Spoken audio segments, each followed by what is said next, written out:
Hello everyone, welcome back to the stream. Good to see you. Make sure everything's correct and the stream elves didn't get to anything last night. Yeah, so before I get into what we're doing today, I want to remind everyone that Gunforged is available for purchase. It's a great way to support me if you do purchase it. And if you do play it, leave a review. It's a 2D roguelite goofy fantasy shooter. So yeah, I think you'd like it if you like those kind of games. And I also have my Udemy courses available for sale. Again, those are a great way to support me, but they're also a great way to kickstart your Godot learning journey if you're interested in that. And I'm also working on a new Udemy course, this time covering creating an online cooperative multiplayer game in Godot. That is going well. I think I have about 5.5 hours of finalized lesson content. So still a long way to go. Probably will be, anywhere from 16 to 20 hour course, but it's coming along. So that will be available in the near future. So you can also stay tuned to this channel and other places that are linked in the description below to be notified when that goes live so you can purchase that. Anyway, what are we going to do today? I actually don't know. I don't have a plan for this stream. So I think there's a ton of issues here. This button obviously looks very ugly, so maybe trying to figure out what to do with that. I think it might be useful to make this look a little bit more elegant up here. Maybe figure out how to display the health globes in a better way. We need a better begin button. These buttons suck down here, so we got some stuff to do for sure. Maybe we'll make some new cards or new art or whatever. I'm not exactly sure, so we will see. We will see. You know what I might do, actually? I might work on that button. It's amazing how much the ugly Godot buttons distract from the game. So I might just, I might just replace that button first thing. I want to do some work on the map, too. We haven't worked on the map in a while. The decorations are still being placed in a very bad way. So I'm going to experiment maybe a little bit with how the decorations are placed. And we need some icons for some of these things as well. So yeah, that's, it's just going to kind of be a little bit of a random whatever I feel like working on stream. But hello, Luca, welcome. Always good to see you. Hello, Newness Games. Welcome to you as well. Always good to see you. Emerson, good morning to you. NetK, good to see you. All right, let's work on that button first. Let's work on that button first. How do I want this to work? Let me think.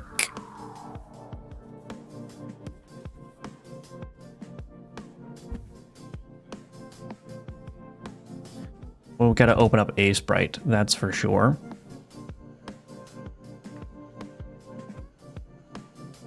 Let's open up the, let's see, screen reference. Yeah, we got rid of this whole top bar here.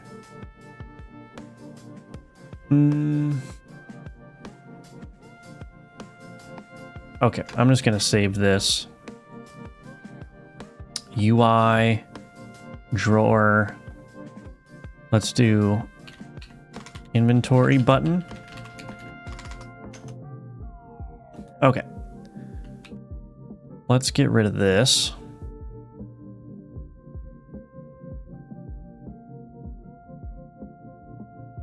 All right, that'll work.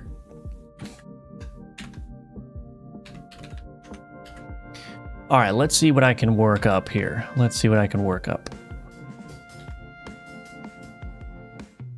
Probably should be like touching this.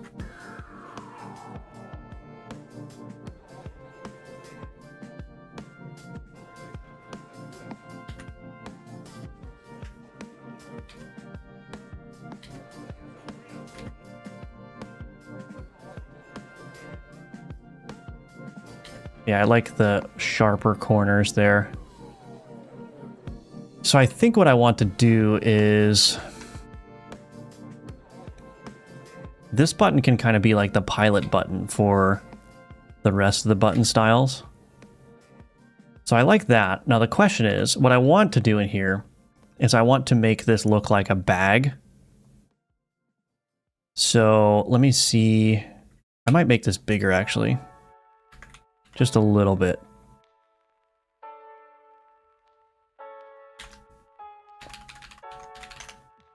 So I want to make this look like a bag. So let's see if I can do that. How am I going to do that? So we've got like a leather bag. So we've got like a clasp, a clamp. This is not working out already. All good.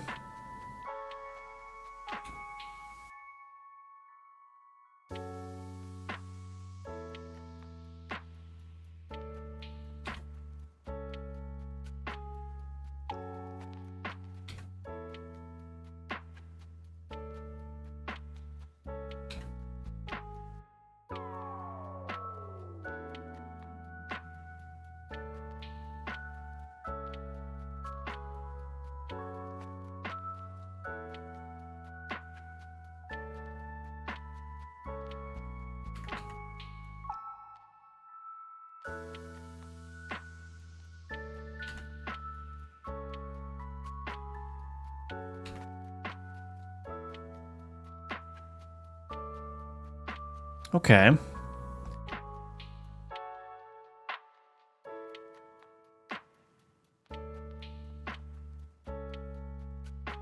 Okay, it's getting there.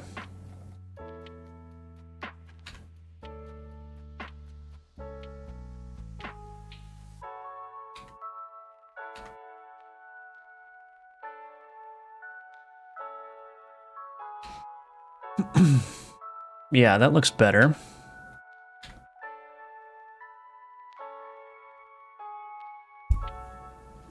Okay, that's not actually terrible. That's not actually terrible. So we've got the rough bag shape in place. Now, how much detail do I want to add on this? That's a good question.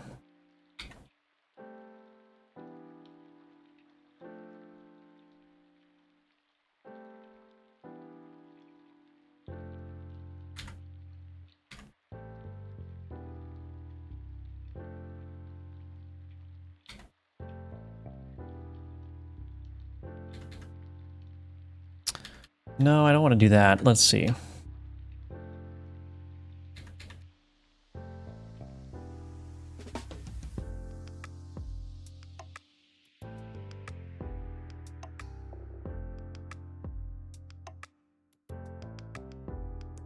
That'll probably work.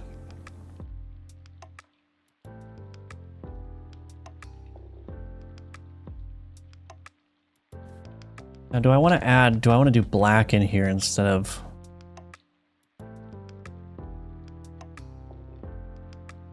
maybe I do. Let's see what this looks like if I just outline the whole thing.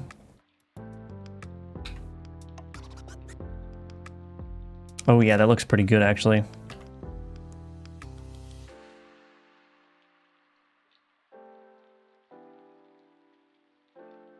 That actually does look pretty good.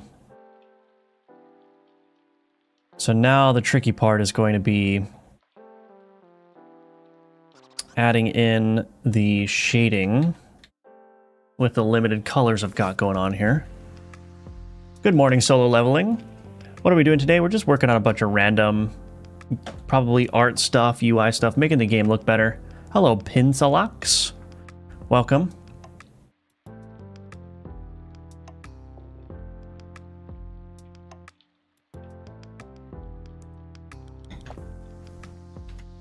This is going to be very difficult to get this looking good here. But we'll see.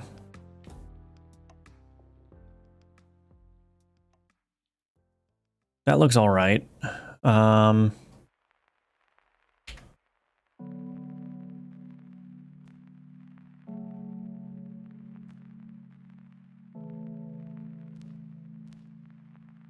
That's too dark.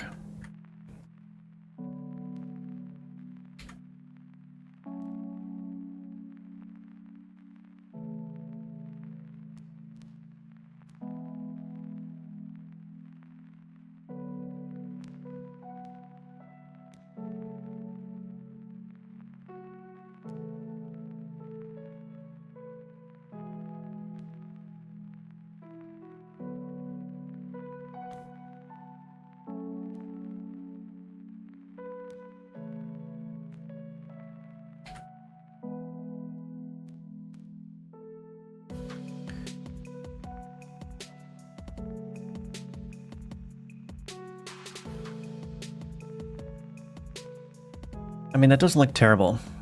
That doesn't look terrible.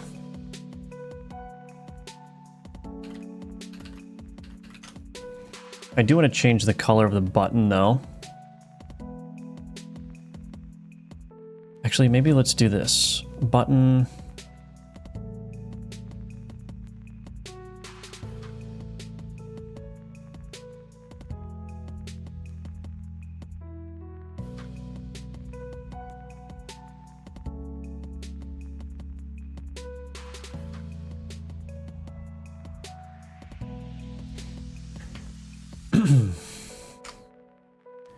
Duplicate that.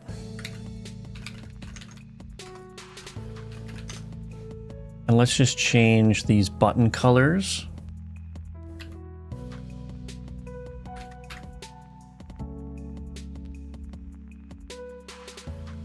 Not too bright.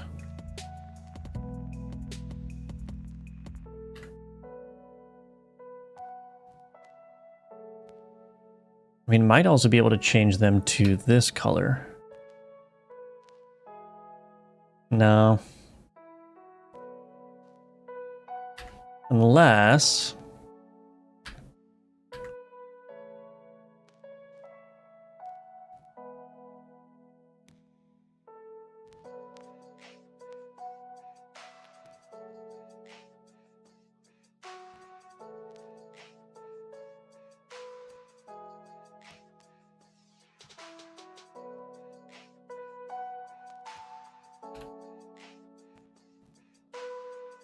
yeah, I think the darker colors work better.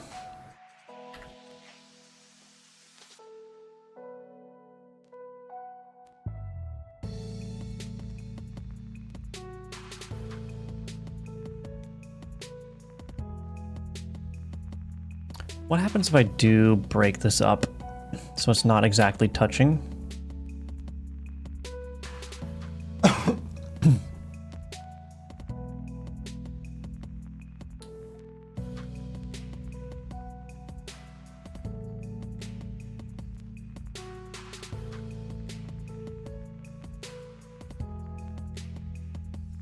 I think that's all right. Now the question is that too small? It might be too small.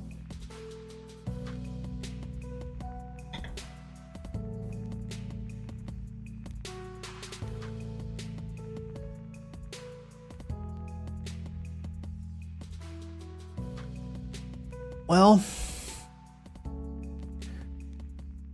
I'm also wondering if this should actually be a little bit just off the top of the screen there.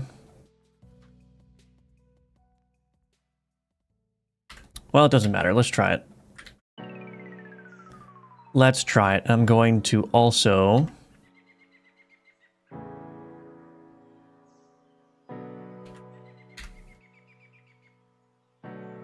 just fill this in here.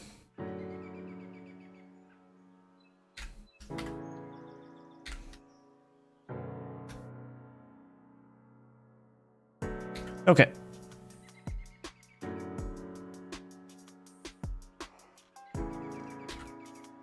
All right, let's see what happens. Scripts, export layers.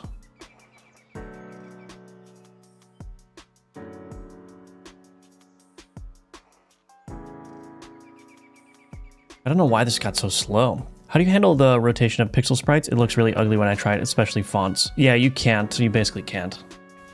I mean, if you're trying to make text look good and you're doing a low resolution pixel game, you basically just have to not rotate the fonts.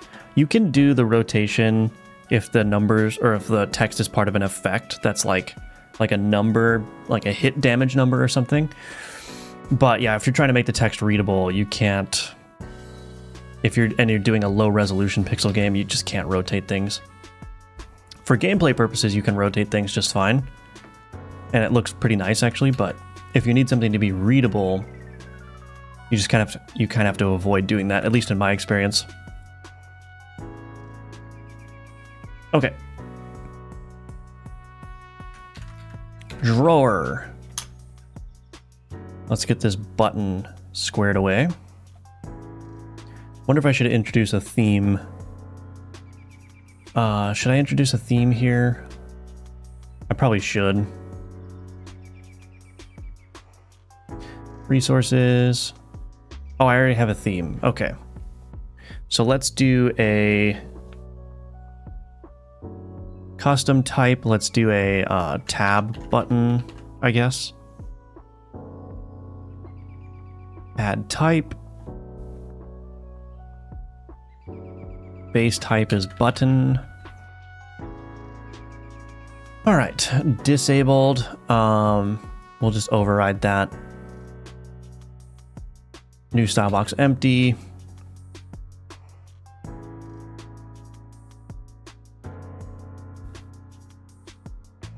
We'll do a style box texture for this one.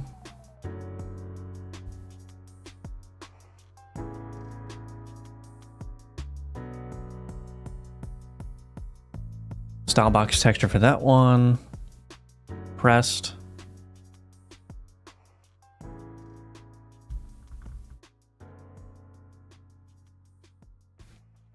Okay, and just to make this visible, I'm going to select this button, type variation, tab button. Cool.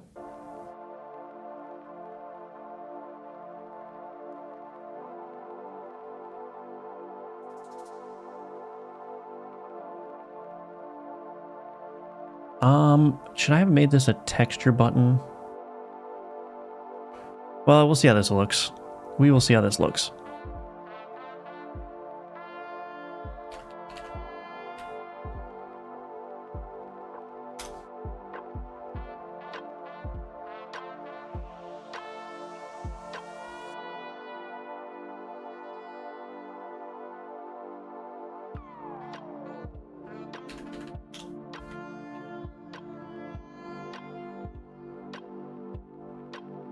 Yeah, it might be better as a texture button, actually.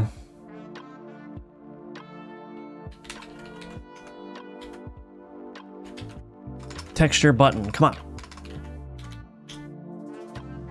Thank you.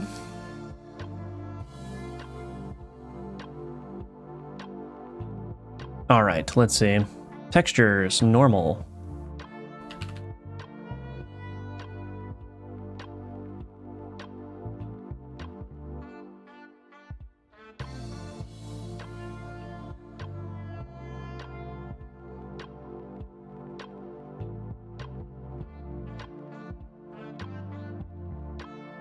Oops.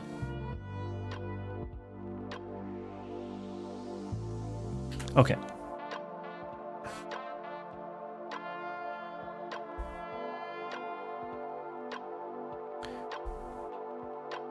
There we go.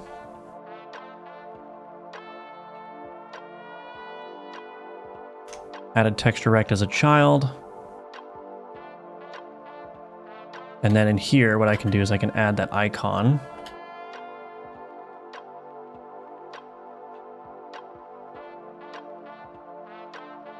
That's not right.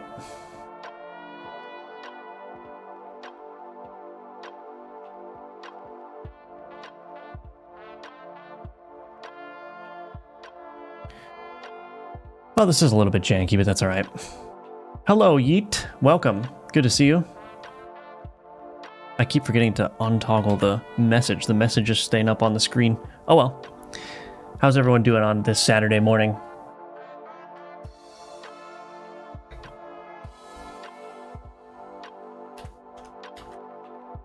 Okay, so now if I do this, button width. How big is this button? 19 wide?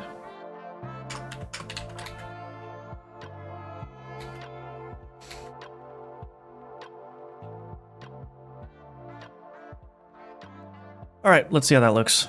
It might need to be bigger, I'm not sure. It may need to be bigger.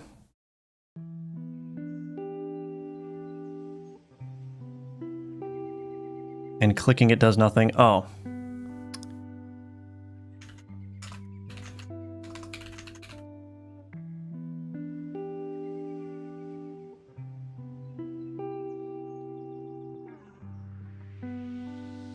I'm just going to call this drawer button. Or let's do toggle button, maybe? All right, let's call this a toggle button.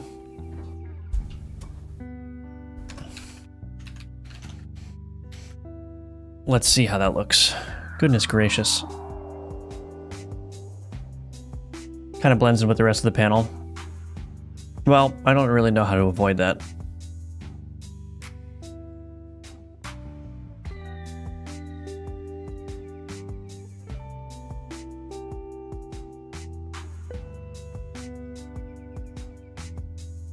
Yeah, I think it needs to be bigger.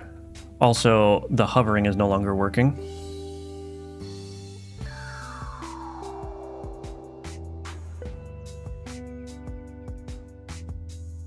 Yeah, it needs to be like twice the size. All right, well, let's try again. Back to the drawing board.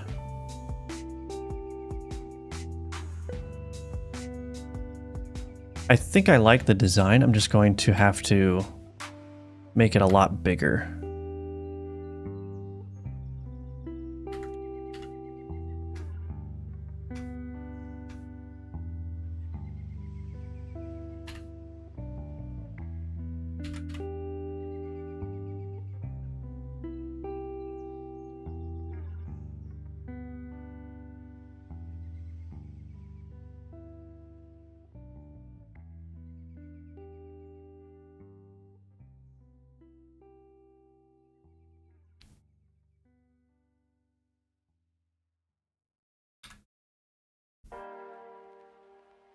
Okay, that's better.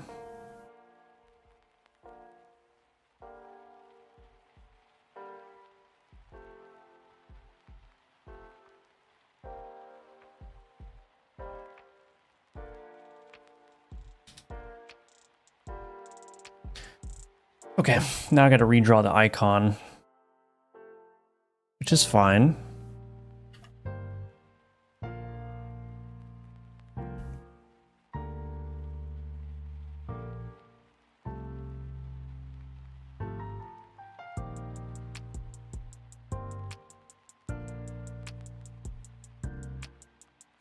I'm kind of wondering if I can... I might not be able to do this, but if I can like piecemeal it a little bit. Oops.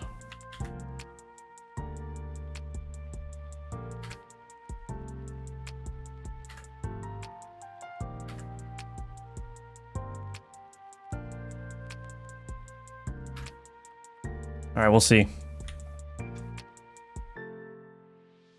Let's see if I can recover this monstrosity now. That's all right. Let's see.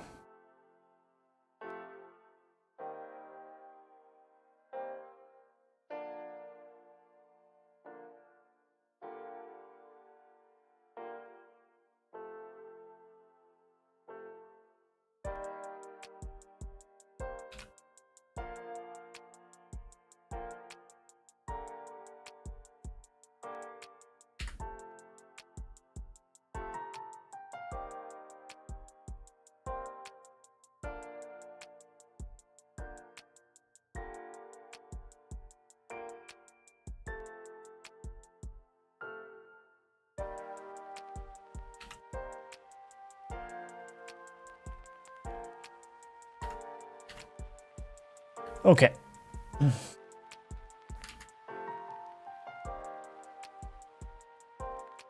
I think that's actually pretty good.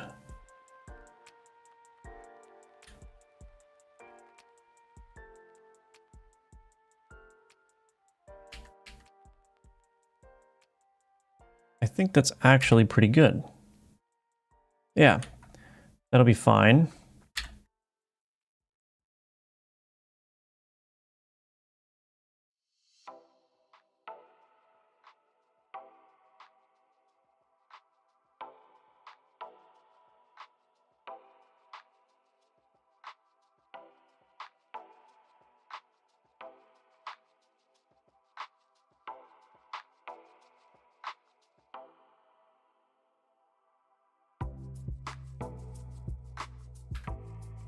Yeah, not bad.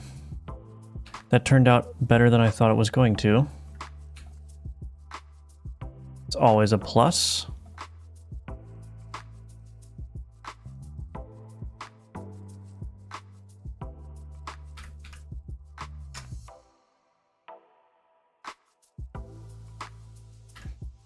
Now, before I make the same mistake again, well, I guess I already made the mistake, so YOLO, duplicate, button highlight. In here, we want that to be that color.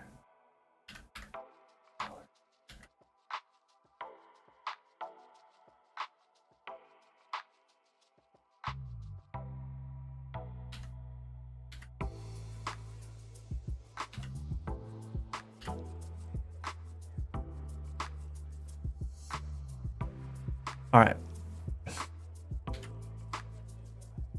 Cool. What is this? Where's that coming from?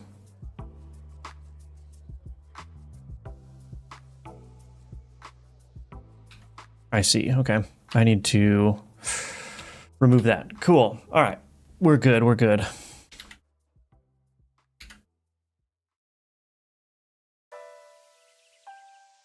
try it again.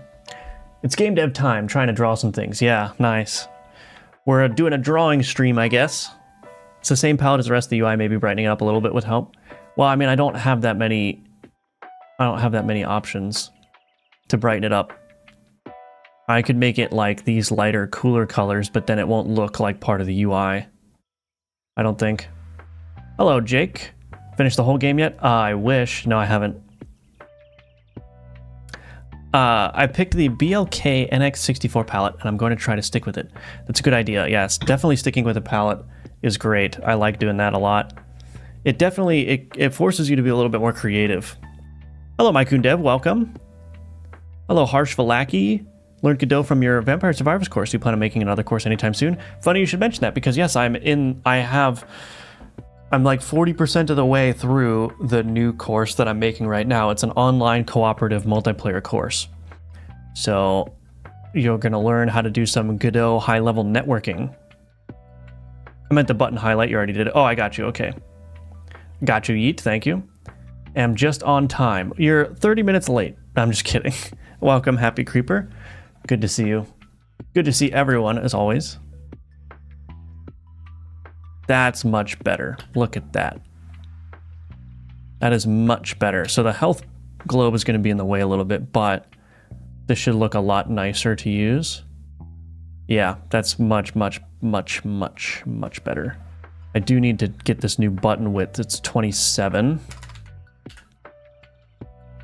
And then what is the deal with this? Let's get rid of focused.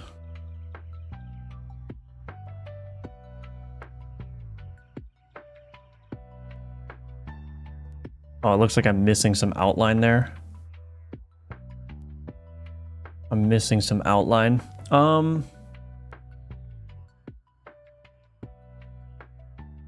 am I missing? Did I... Oh, you know what? This, for some reason, the texture rect is just really weird. So I'm going to change this type to a sprite 2D.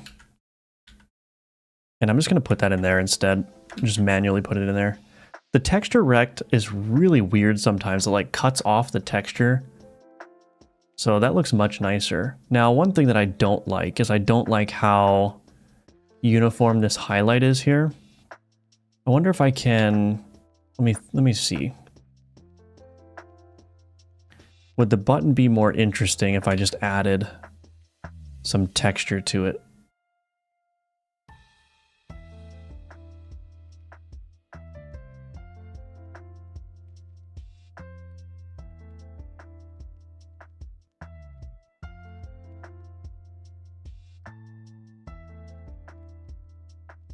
Make it look like a stamp or something.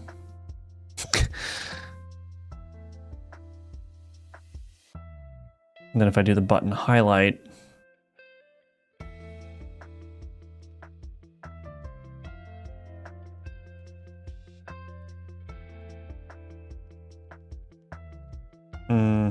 what is going on? Hello.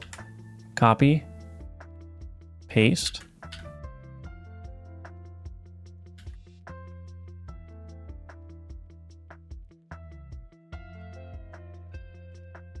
What would it look like if I did this instead of the black in there?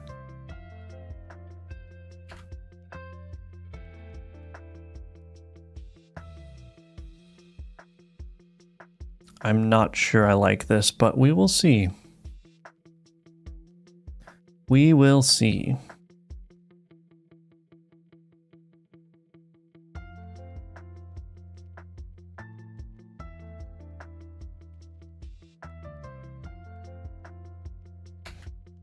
Yeah, I don't know. I do not know. I wonder, let me try this.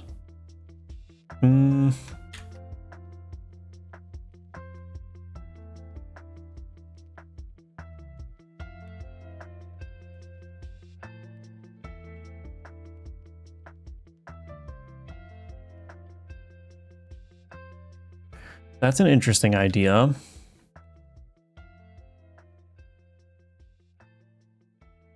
Ooh.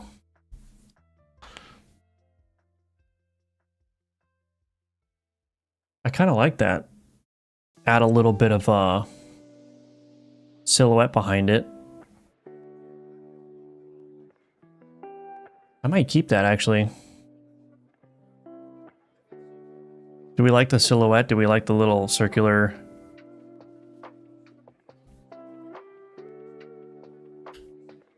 I kind of like that. I would love to learn multiplayer. Yeah, I mean, I think it's if I can take the moment to brag a little bit, I think that the way that I'm building the course so far, it's actually relatively easy to understand the way that I've set it up. Like right now, where I'm at in the course in terms of how far along the game is the first 20, like basically not all, but like basically the core functionality of multiplayer is in the game by like lesson 20. And there's going to be something around 60 lessons. So even if you only get through the 20 lessons, you'll basically get 90% of the way to knowing how to make a multiplayer game in Godot. So yeah, so what I did is I really made an effort to focus on getting into the multiplayer stuff as soon as possible in the course. And now the rest of the course is basically just from like lesson 20 onward is just basically fleshing out the game. Because obviously the multiplayer functionality by lesson 20 is like very bare bones, but it's like a shooter game. It's like a top-down shooter game, which is it's basically Globins, the game that I made for GMTK Jam 2024. And but by lesson 20, there's like you can connect with multiple players, you can shoot bullets from your gun, the player positions, the enemy positions are all synchronized across the network, the aim positions of the players are synchronized across the network. So, and of course you've got like the host and join functionality. So yeah, I think it's turning out really good. I'm really excited to get that done and get that into your hands. But yeah. Hello Neozoid, welcome. You can do that, I thought only UI nodes scale. I'm not sure what you mean, Balato. Hello, Forgotten. We're working on making the game a little bit better.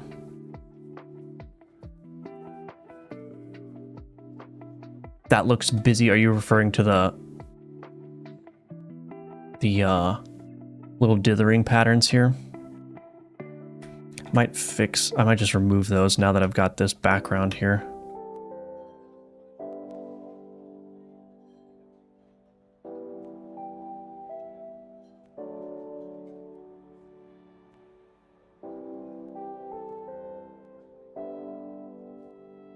There we go. Brackets? No, I'm not going to do that. Thank you for the suggestion, though. Looks better than the stamp.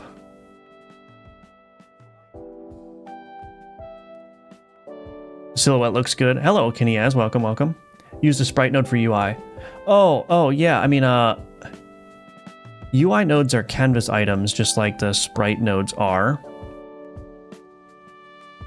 And the transform will be inherited. So if I can't scale this because it's a child of a container.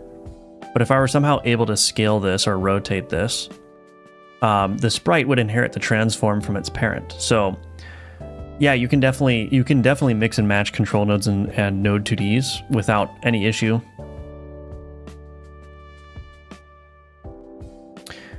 Silhouette looks good. Oh, I already read that, I think. At some point in the future, can you make a tutorial on hooking up Steam multiplayer with Godot? I'm not sure because well, so in my course, I'm going to mention how you can use the Steam functionality. I'm not going to show you how to use it, but I am going to like provide references to like Godot Steam and the documentation for how you would use that. The idea though is that the way the course is being implemented is you should be able to just switch to Godot Steam and all the multiplayer functionality should just work based on how we're building it.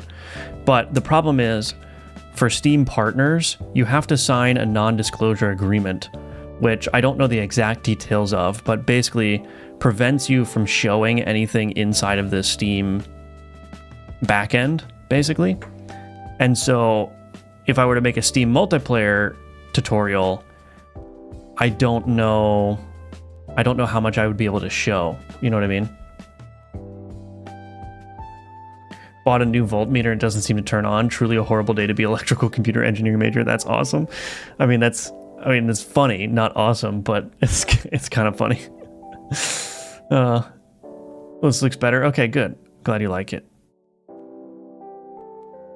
Reham, hello, welcome. Good to see you.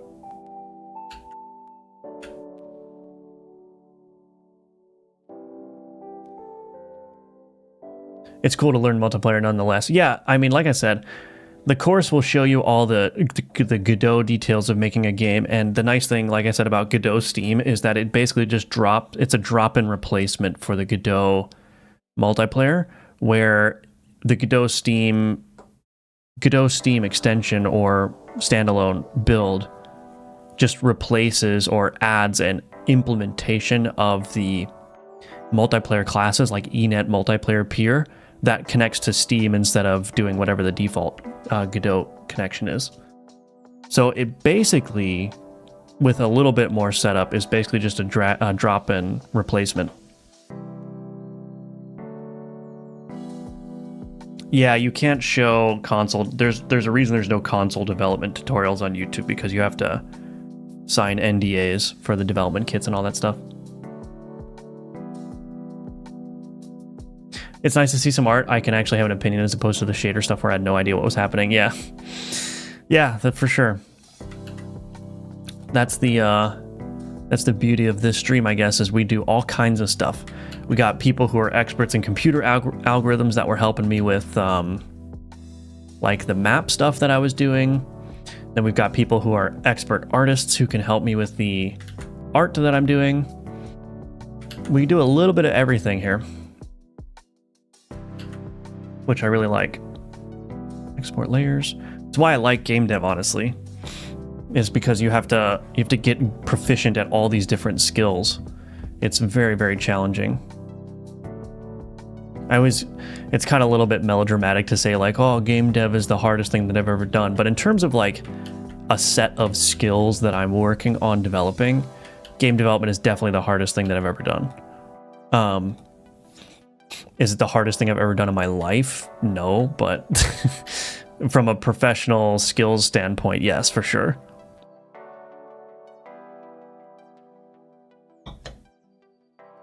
All right. Is this going to work? Let's see how this looks. This definitely looks a lot cleaner with the, I don't know what you call it, like the silhouette or like the, I don't know. Yeah, if we just slap some animation on that bad boy, that would be really good. Now here, this health globe, this margin container needs to come down a little bit. That's what makes it so much fun though. Yeah, exactly. Someone deleted a message. Who deleted a message?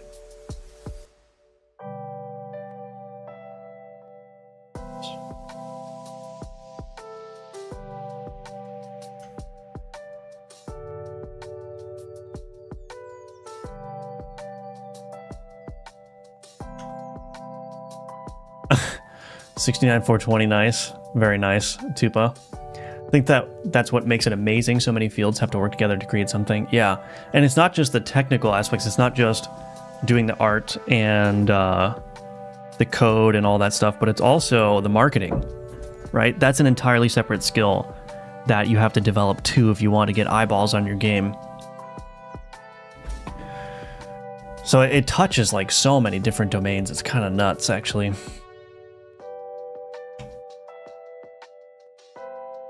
All right, well, I'm not sure if I'm going to stick with this UI, but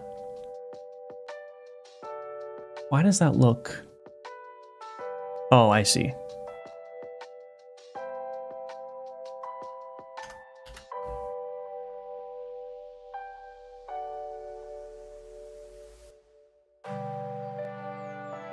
Okay, so we got rid of that ugly button now, which is good. So the problem is that button disappears and leaves a huge gap here. A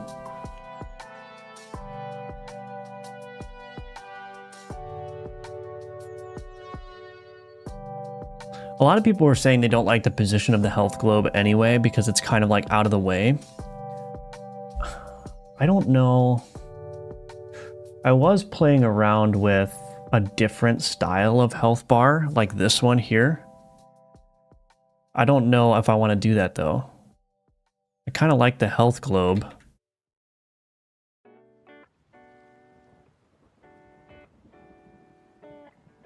Oh, did I just draw this as one layer? Oh goodness. But I was kind of developing a more elongated version of the health here, which takes up less horizontal space and also can be centered and look a little bit nicer. But I don't know if I like that. I don't know. How do we feel about the elongated health bar versus the health globe? Are you using a font? It looks nice. Yeah, I don't remember. Let me see what font it is.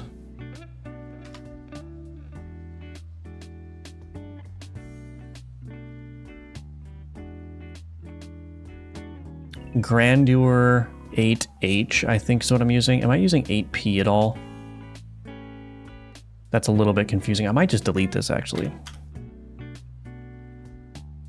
Am I using voice? View owners. I am. Soft square mono. Okay, so I'm using these 4 fonts. So Chevy Ray, soft square, Grandeur 8H, and then voice 7H. Why am I using so many of those? What if I should change? What if there's like a soft square bold? I don't know. I was just saying that this is like an engineering version of forgetting a return statement. Oh yeah, yeah, that's funny. Are you going to pitch this to a publisher? Or are you going to self-publish again? Yeah, I don't have any intention of working with publishers ever. I just don't want to deal with all that stuff. I mean, not like I could get a publisher if I tried anyway. I mean, I almost got a publisher for Gunforged. I was actually pretty deep into talks with a publisher, but that ultimately fell through. But yeah, I don't really see a need for a publisher, really. If I need extra money, I'll just go get another day job and work on this on the side. Obviously, they would help with marketing and whatnot, so that would be a thing, but I guess I'm kind of greedy. I want to fail or succeed on my own. I've been here for weeks and only one person complained about the health globe. We love it. Yeah, that's definitely true. I like the health globe too. Doesn't fit in Necromancer as much. That's true too.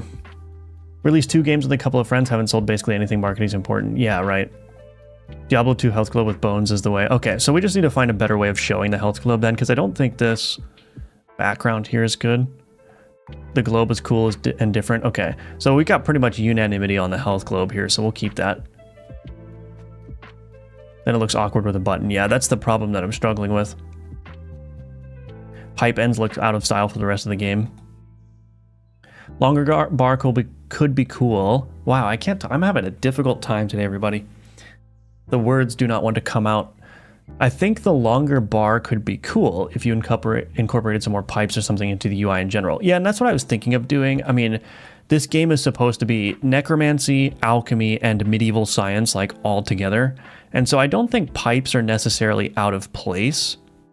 as part of that like theme collage, I guess you could call it. It's just that I'm not using that style anywhere else, so it looks weird.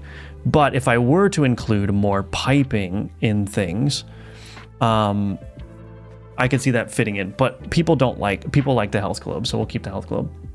69,420. It's God mode health. It's funny. I've also got 42 here. You know, there's 3 numbers that you always have to use for placeholder numbers.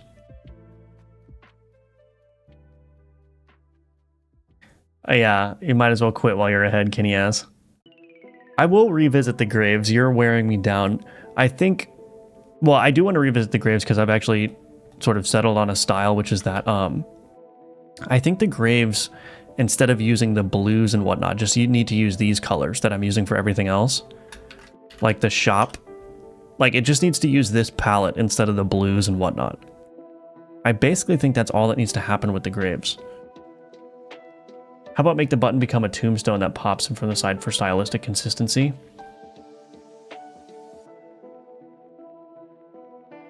What if you put the globe under the deck and the hand comes out of the board holding the globe?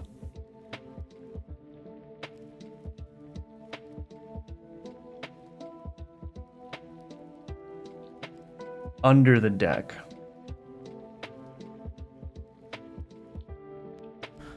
So here,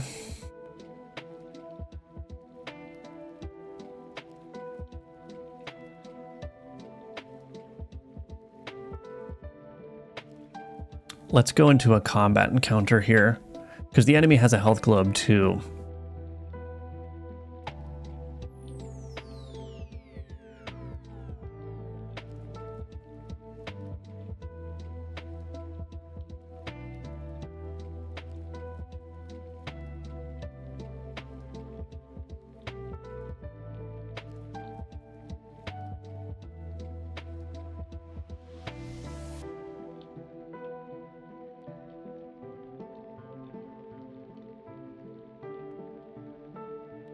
Let's just see if we can get a good idea of what this would look like.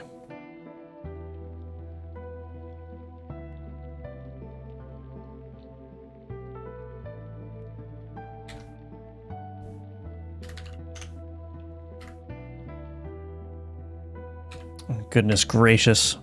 Is there like a...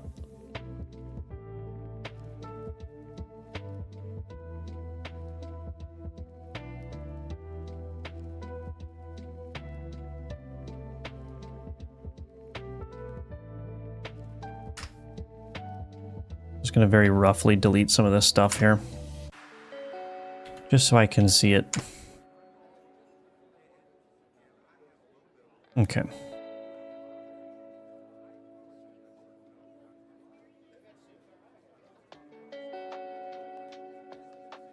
So obviously the hand looks a little bit awkward, but what if we did it the other way?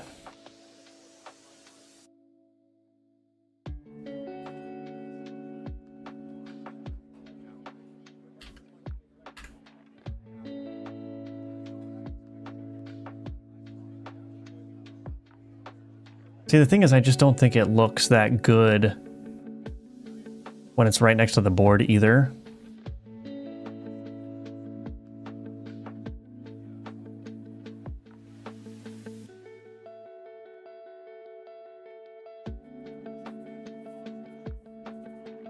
Unless I incorporated it into the board more directly.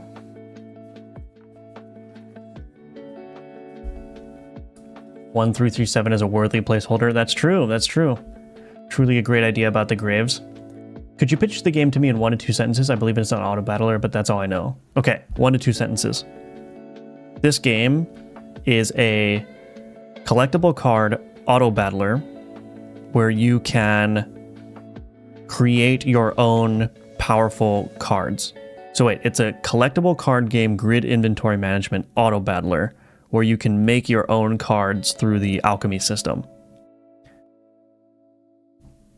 I think that's like a 1-sentence pitch that pretty much covers the game. And then the second sentence could be like, it's necromancy, alchemy, medieval science themed. If you put the enemy globe under their deck too, the other side of the screen might look empty. That's a conundrum. Yeah. I mean, the other thing is that these are like the smallest the boards can be too. They can grow to occupy a lot more space, but yeah, I just don't know where to put this information. Nice prototyping trick. Yeah, just move stuff around. Original position was so much better.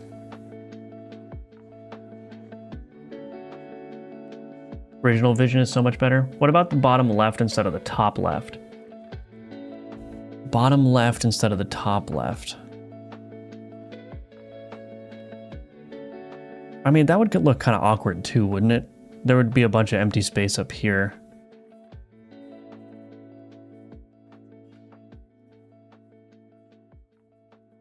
I mean, maybe that looks a little bit better.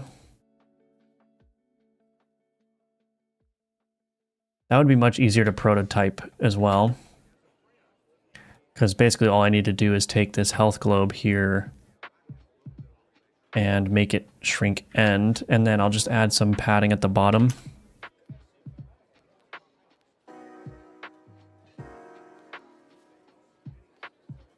Obviously this would need to change to make it look a little bit more natural, but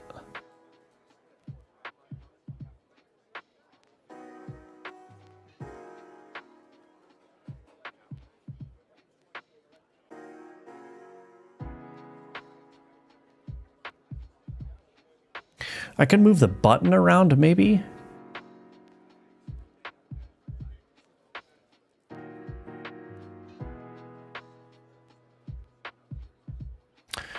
Sorry, I'm snooping on my neighbors.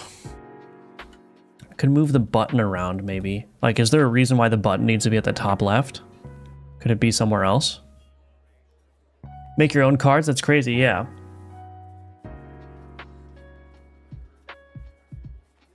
Yeah, thank you, Kenny Ass. Yeah, I'm trying to refine it. It's actually good that people keep asking me what the game is, because it's actually forcing me to think about how to communicate it well, which ultimately is probably going to end up being like the first sentence of the Steam page, so it's definitely useful.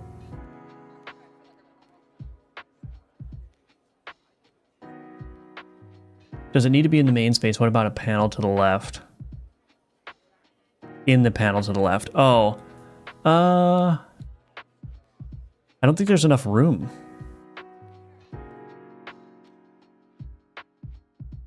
Do you mean you have base cards that the game provides and then a bunch of modifiers you can put on the cards, or like full on create your own card?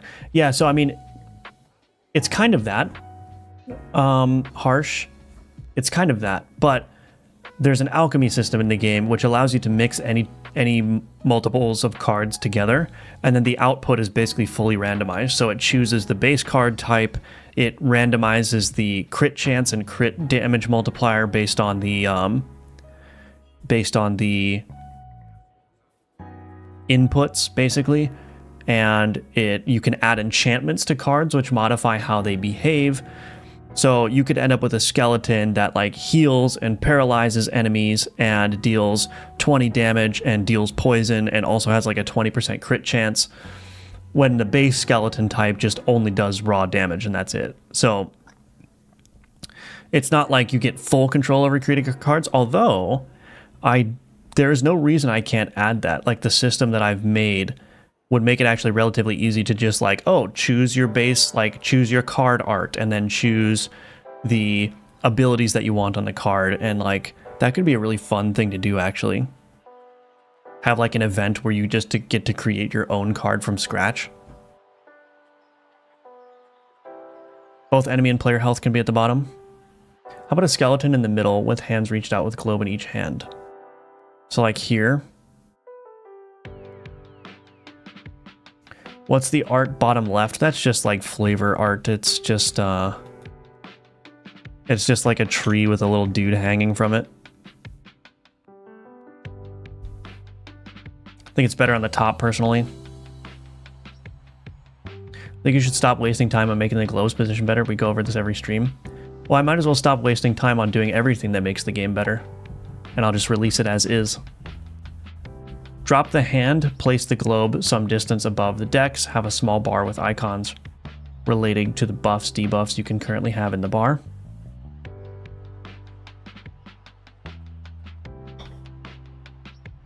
Let's see. So place the globe some distance above the decks.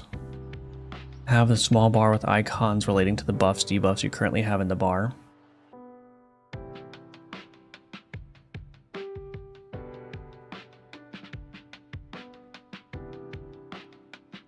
Drop the hand, place the globe some distance above the deck. Above, like directly above them?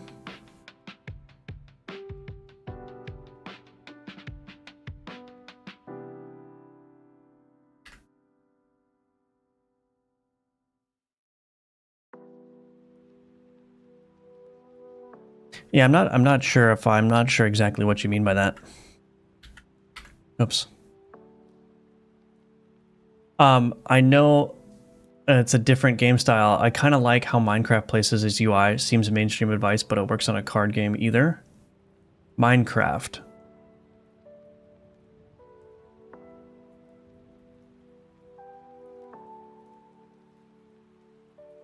I don't know. Yeah, I don't know about that either. The problem is, like, I need to show the enemy and the player health.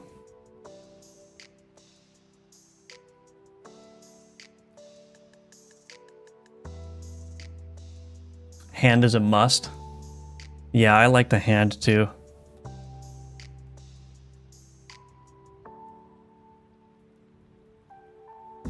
What's kind of throwing me off here is this here. Oh, the frame. Oh, that's all part of the same frame. This little stuff here is not... I don't think that's... I'm gonna remove that, actually. Screen. Is this where it's coming from? I don't know. Health frame.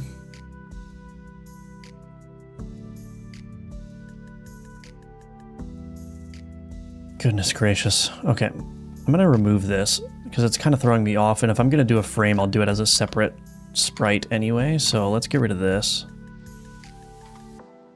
Oops.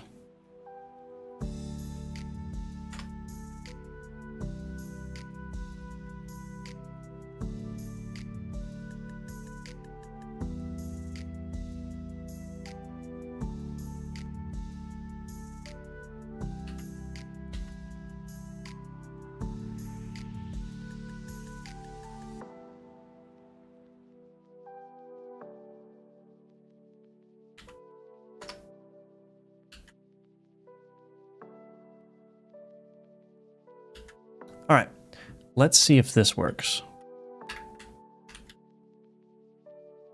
What is it called?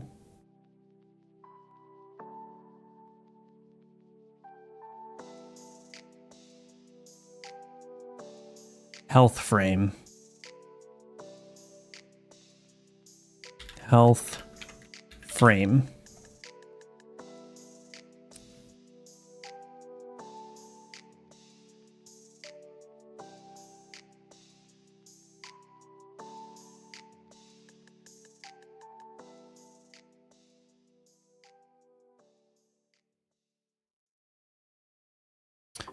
Oh, I see. Frame padding.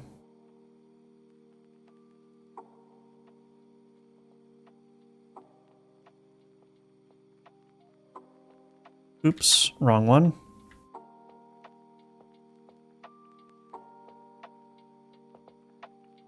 I'm changing this. What in the world? Why am I even doing this? I don't understand.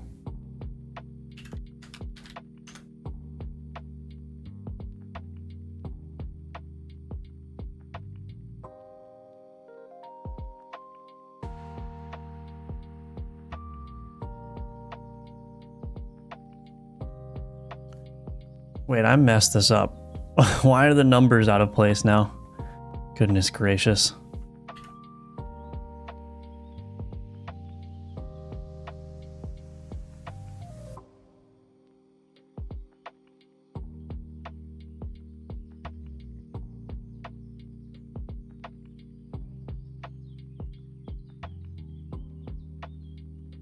I don't even remember how this was positioned.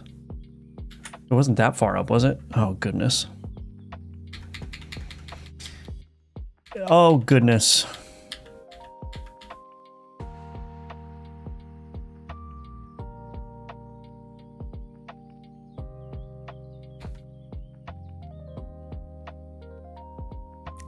Okay, I messed this up.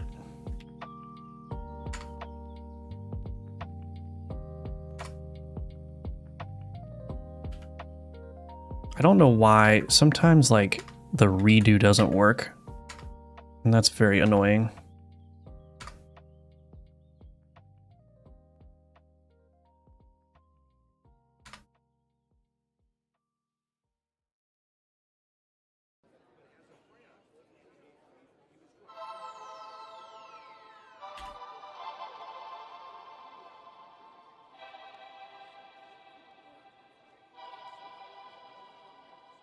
Okay.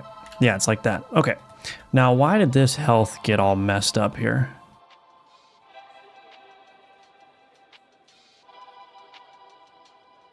Custom minimum size.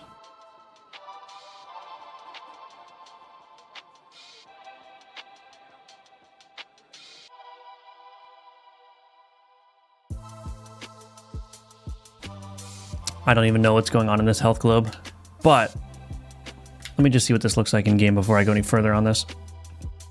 What if the globes for both the enemy and player... Oh, I already...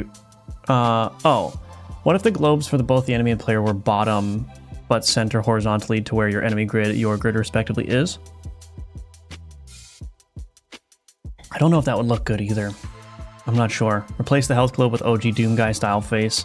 Skull that gets progressively more beat up. I could do that. So you would have the globe roughly there, and you would have a bar in the same style as the UI. The bar panel would have buffs, debuffs, like a small fire icon or something. I see. Imagine the red pill, blue pill meme, but instead of pills, you would have the health globes. That's, yeah, okay. That's interesting. And that would be in the center. Yeah, it's creative, for sure. Numbers can be a scroll at the bottom of the flask, maybe. Hello, Zyjin. How are things going? It's going well. We're just struggling through UI stuff again.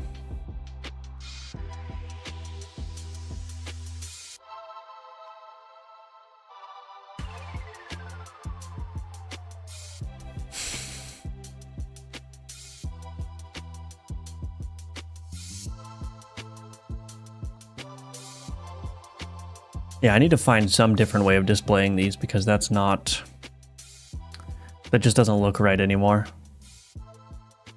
Moonlighters was a great title. They already do something similar at a potion shop with the shaky visual effect.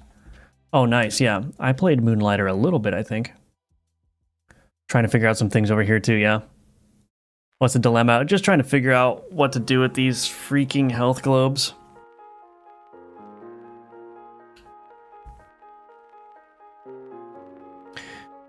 How did you manage to make a template for C# scripts? Mine is not showing up in the template dropdown when creating a new script. I don't remember. There's like a template directory. Editor. Open editor data settings folder. Script templates. Yeah, I think that's it. You just put your custom CS file in here. Or in the node directory, maybe?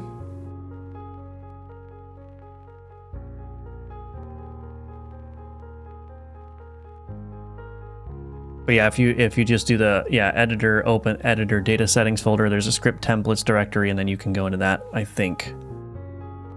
I think that's how it works. Do I want to mess with this?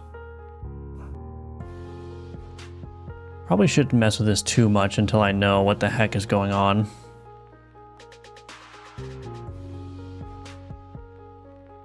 I'm gonna need to do a lot more thinking on that for sure.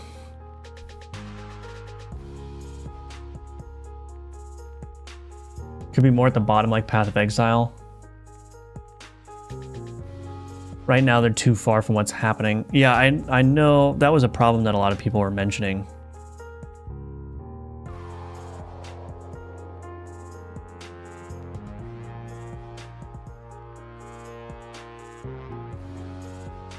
I think it might be weird though if there's like, if they're both.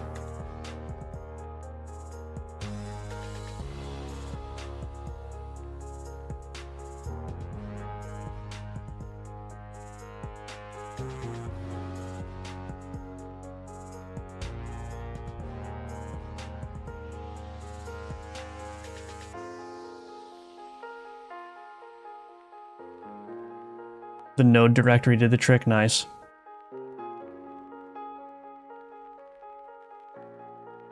I am going to change the health globe, Kineas. That's the whole point. That's the whole point. Not right now, probably, because I don't know what I'm going to do with it. But it helps to brainstorm with the viewers here. But, like, there's so much of the UI that needs to change that I don't know how to change it. I mean, it's actually pretty critical to determine where the health globe is going to be, because that kind of determines what else I put on this screen where everything else goes, you know? I can't, like, design the begin button or change these controls here if I don't know where the health globe is going to be.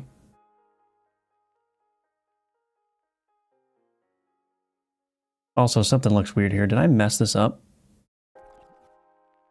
Oh. I don't know. I'll have to figure that out. The grid gets bigger, right? Yeah, it does get bigger, yeah. That's the case. It will look weird if it's connected to the grid. But I do agree that's a super far away from the center, yeah. No, I understand the problem. The original problem, I mean, the original reason why I was wanting to move the health globes around is because a lot of people were saying, yeah, like having it up here, it's too far away from where the action is happening. And I agree. But then simultaneously, it's like, where do I put it? And everyone likes the health globe shape, so I can't change the shape of it.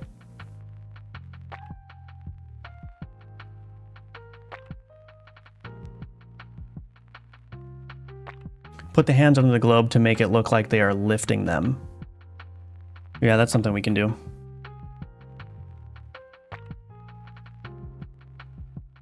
Alright, Kenny, as well. If you hate it, you can leave the stream, and you're actually getting on my nerves, so you should cool it. Tried that, doesn't work. I have a question. Why do you focus on pixel art when you can mix Blender, 3D objects, and texture mapping with pixel art? Or maybe it's an artistic choice to stay only on a pixel art because of faster render. No, pixel art is like the only art that I can do. That's why I do it. I learned pixel art specifically so I can make things for my game.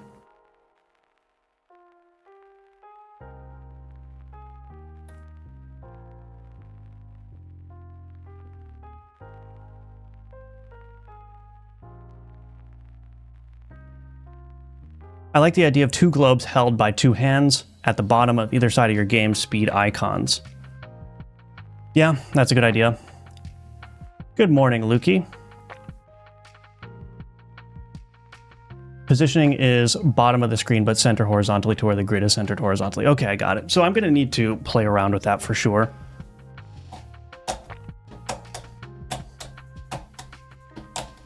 Essentially, they're directly under each board then, yeah. Still find it nice to look. I mean, your game. Thank you. Yeah, I appreciate that. So, tell you what. I think I'm definitely going to need to mock that up, which I'm going to probably do off stream. I understand. Yeah, I understand everything. So I think I'm going to experiment with making them more centered, I think. But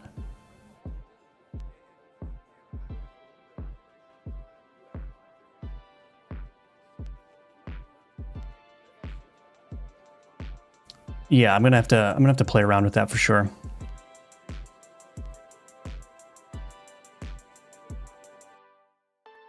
I think a bird just hit my window. Goodness. What about having a circle shape around the deck as thick as the vial and it would flash every time you take damage? I don't know about that one. The problem is everyone likes the health globe, so I have to keep the health globe design and figure out how to display that. But yeah, I'm going to take a break, and I think what I'll do next is I kind of want to get back into this map here, and I want to, like, these decorations that are being placed kind of weird. So I want to experiment next with making the map decorations look a little bit better. Like I said, like, the reason I'm focusing on the visual stuff right now is because I want to get everything looking and feeling good. Because what that's going to do is that's going to, that's just going to make getting the game ready for a general play test a lot better. Right now, basically the only thing holding this game back from being in a play testable state is all of these UI, UX issues, and just a general lack of content. So I either have to work on content or fixing all this UI UX stuff. And the UI UX stuff is more important to me because I know how to build the content for this game. So yeah, I just need to figure all this stuff out, which is a little bit of a slog, but we're gonna get through it. But anyway, let me do this real quick. I'm gonna undo the changes that I made to the health globe. I hope this doesn't break anything. Discard that. Oh, that didn't work. Oh, right. I need to also change this health frame. I need to get rid of these. Yeah.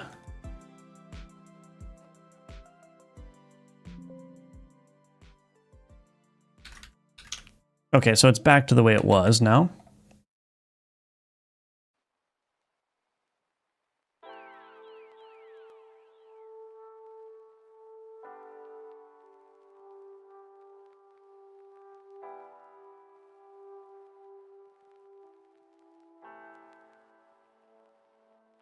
Okay.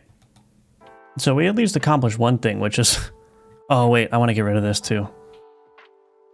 I gotta get rid of that custom theme override that I did. Tab button, manage items. We're gonna get rid of this tab button here. Boom, close. Okay. Okay, work on drawer UI. All right, I'll respond to the rest of the chats here in just a second, but I'm gonna go take a quick 2-minute break. And in the meantime, if you want to support my work, please check out the links in the description below. And yeah, I'll be right back in 2 minutes. Oops, I did something wrong. Instead of instead of hitting the pause scene, I locked my computer. All right, BRB.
All right, I'm back. Welcome back to me. Just something so badass with two hands holding your life up, yeah. Which way does the grid expand? It expands centrally. So as the grid gets bigger, it just stays in its central position and expands in all directions. I don't think the UI is problematic enough to stop a playtest. If anything, people might have more feedback about it, but that's just me. I guess I could see that argument, but it doesn't look like something that I personally want to present as a playtest to people. Because like it's not that I want to get the UI perfect, but like this just looks terrible whether it's up here or there, and so I need at least to find a way to make that more presentable. And all this stuff here too is bad. Do you have a Discord? No, not yet, but we'll see. Good morning, Leonardo. Welcome back. Good to see you. Hello, Carto. It's going well. How are you doing? Thanks for streaming today. Was looking forward to it. Well, you're welcome. Thanks for being here, Toshigata. All right. So let's experiment with the map a little bit. So the map is a little bit busy. I'm mostly just curious about this, but the way that I'm placing these decorations is kind of weird, I think. Because what I've done is basically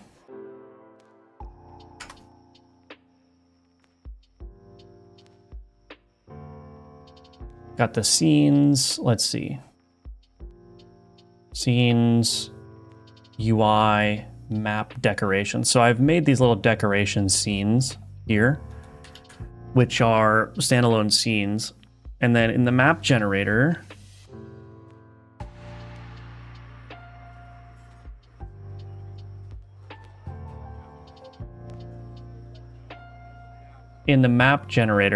or let me think actually, where is that being used? Map container. That's what I thought. Oh yeah, decoration scenes. So the map container decoration scenes are here.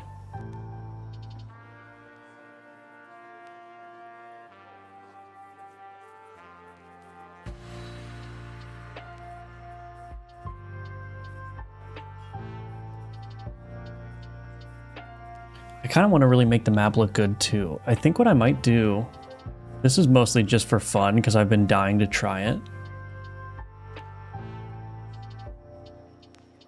I want to use Perlin noise to place the trees and the grass and stuff.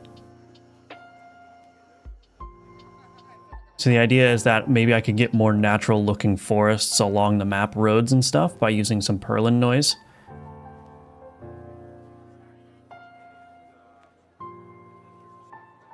So yeah, I'm just really curious to see how that works. So we're gonna try it.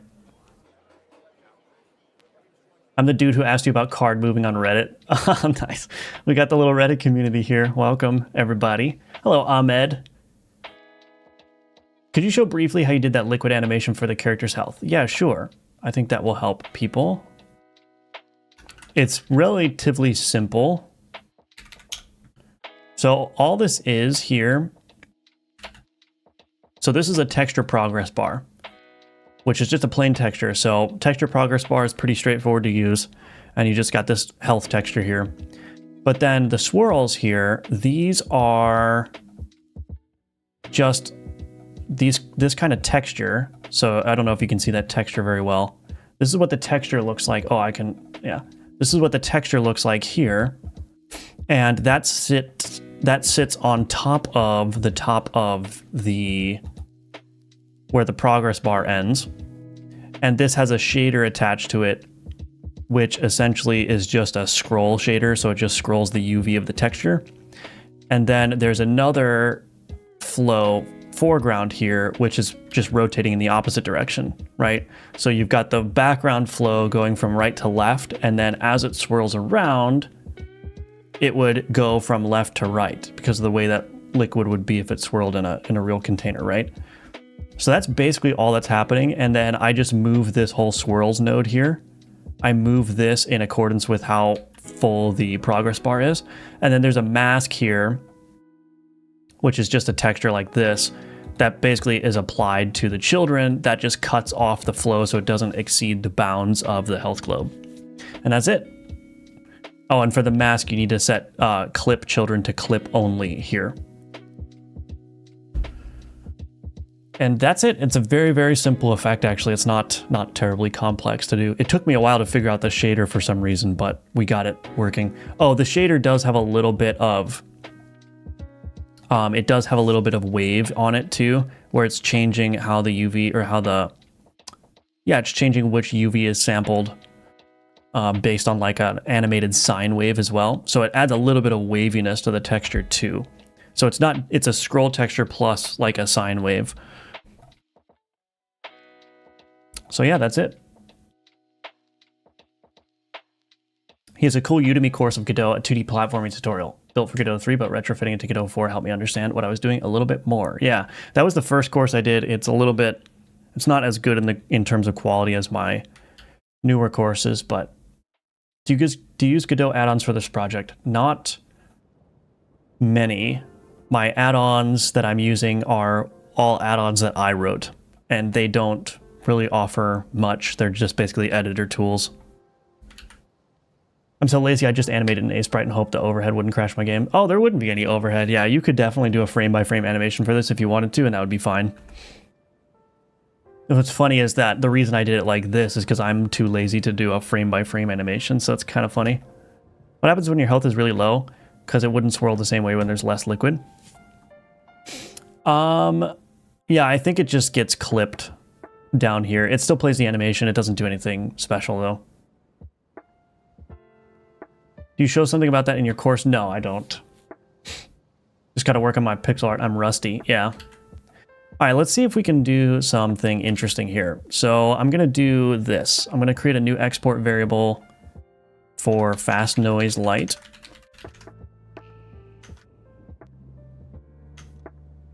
Let's do like tree noise. Okay, let's build this. I actually don't know how I'm going to do this. We'll figure it out.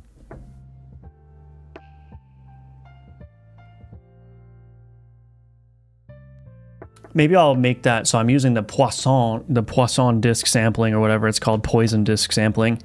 And maybe I'll make that a little bit denser and then use those points as the coordinates to sample the noise texture in. I think that would be kind of cool. I want to make this map like look like it's an old-timey like drawn map kind of. But I'm not currently accomplishing that with what I've got going on here. Tree noise, new fast noise light. Let's do fractal Brownian motion. Let's do Perlin. That's what FBM stands for. I might just leave the defaults in place, except we'll modify the seed a little bit.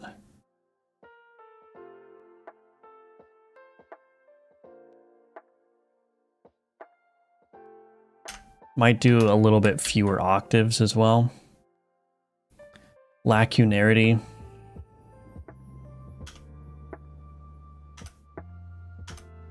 Honestly, I don't know what any of those things do. Frequency is going to be the main thing that I need to change, but let's just work with the default frequency for now, and we'll see what happens.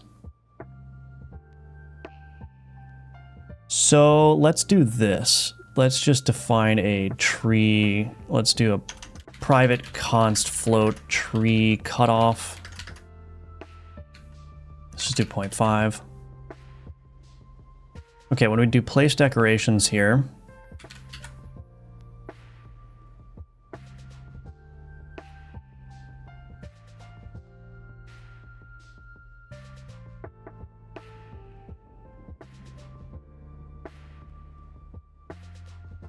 I'm going to need to change this point filtering as well.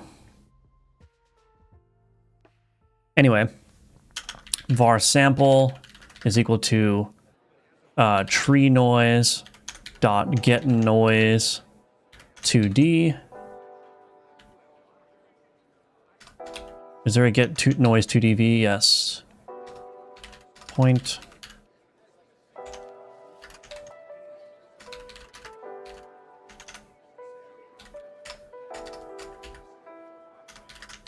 Sample greater than tree cutoff. And we'll go ahead and place some trees.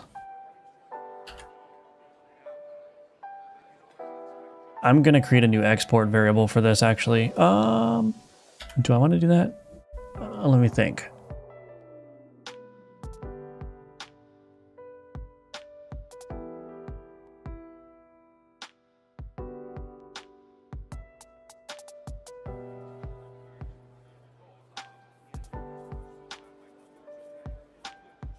Yeah, I'm gonna create a new scene.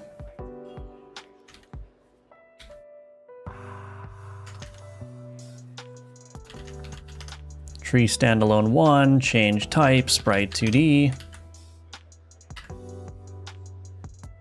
Quick load the texture.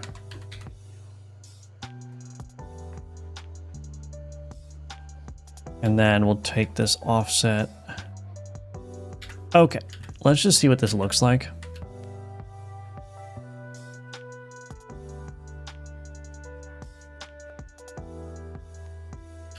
I will just repurpose the decoration scenes here. Oh, let's do it. Actually, let's do this. Tree scenes.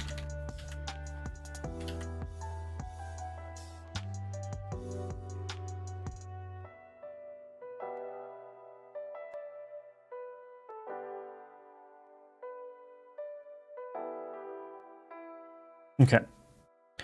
Do you have a way to fit the game to multiple resolutions? No, not at the moment. I've got to figure that out too. The engine does that for you. Well, it's a little bit trickier when you're trying to do a pixel perfect game. You can't just stretch the window to fit any resolution because then you're going to lose the pixel perfect nature of it. So you either need to do integer scaling where you can basically keep all the pixels consistent, or you need to add like black bars or something. It's a little bit difficult. Is there another reason why you still code in C# instead of GTscript? Because having a lot of old code to reference, copy over. I just like the structure that C# gives me. That's basically it. Welcome Ann Finor Games, by the way.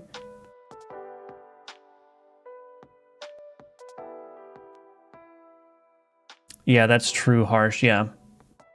Like playing Balatro on ultra wide or something caps the game to be centered horizontally. Right. Yeah, responsive UI isn't a problem necessarily. It's just preserving the pixel integrity. Why does this game need to be pixel perfect? It doesn't require any precision. Genuine question. Well, I don't think there's a way. There's no strict reason why any game needs to be pixel perfect. Pixel perfect just means that it displays perfectly, meaning that there are no, like, all of the pixels are consistent. There's no doubled up pixels. There's no half pixels. But that requires an integer scaling. So if you have a base canvas resolution of 640 by 360, you can't scale it up to 645 without having some pixel distortion. But the same is true if you were to scale it up to something that's not evenly divisible by 640, right? So if you try to do like 1300, some of your pixels would be crunched and messed up. So pixel perfect doesn't have any effect on the gameplay. It's just a purely visual thing, which again may not be that important, but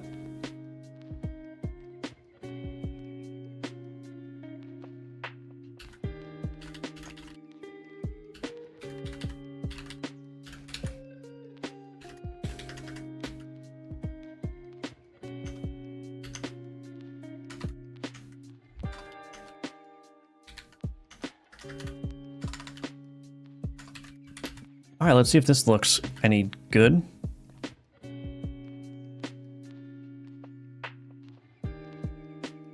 Huh, interesting.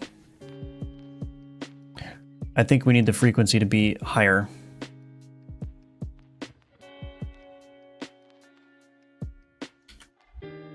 It's hard to tell with the Perlin noise sometimes. Am I doing this wrong?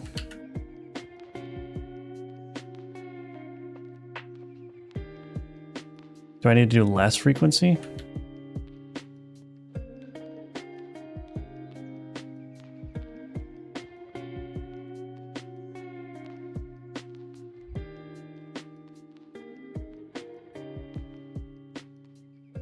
Huh?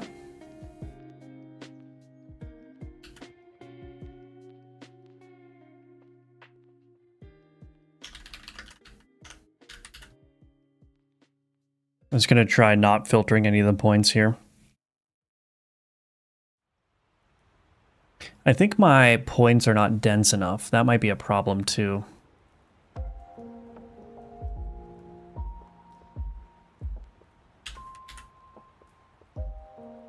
Let's try turning up the density. Okay, now we're getting there. Do I need to turn this way up? I don't understand.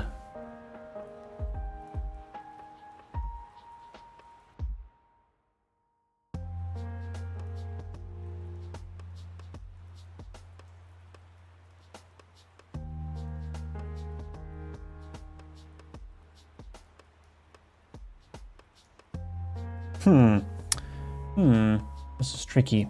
Tricky. All right, let's do this.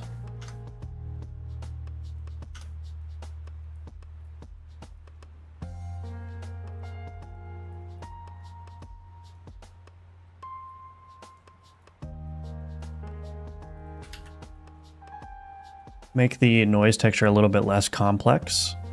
Okay, there we go. So you see we're getting nice groupings of trees now in a more sensible way. So I probably want the frequency to be a little bit less than that.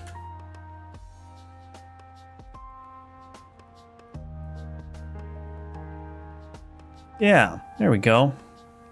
It's starting to look better. Make the frequency even bigger than that.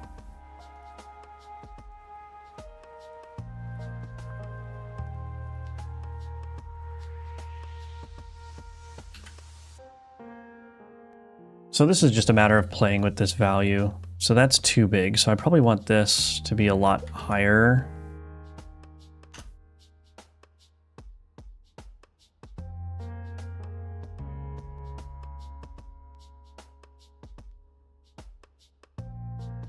I wonder how games like Terraria let the player change the camera distance without breaking the pixels.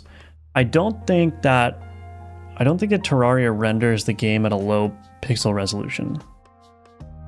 Because there's a difference between, like, if I've got a 640 by 360 canvas resolution, I can either scale that resolution such that all the pixels grow with it. Like, if you imagine drawing it really small and then scaling it up and rotating it, or no, rendering it really small, rotating it, and then scaling it, right, would produce like chunky pixels. But there's another way to render the game, which is that it maintains the ratio, like the proportionality of everything, but it renders all of the pixel art at a high resolution. So that would be like, I don't know how to explain that, but do you see what I mean though? So like if you drew, well, I don't know. I guess I can't explain things this morning. The trees block the roads. Yeah, that's going to be fixed. I just need to get the trees with their density working great. Terraria is not pixel perfect. Everything in the game is scaled up by a lot, so it's not small, and they can just change the scaling on zoom. Gotcha.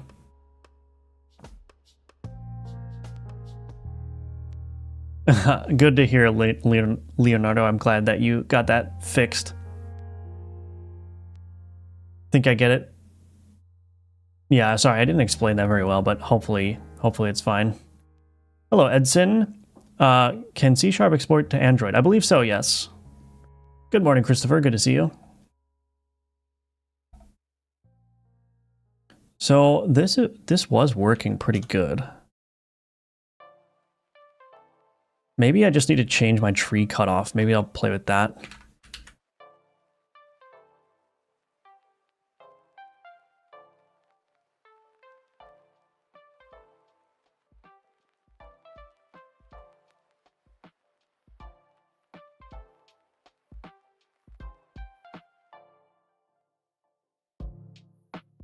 Okay, we're getting there. We're getting there.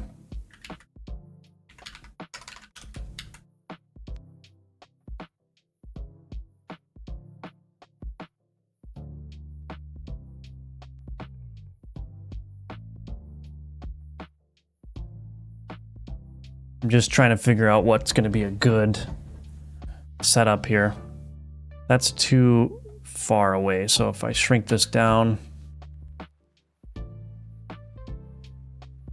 Ooh, there we go.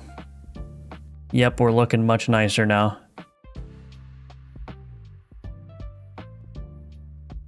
I might even turn this down even more.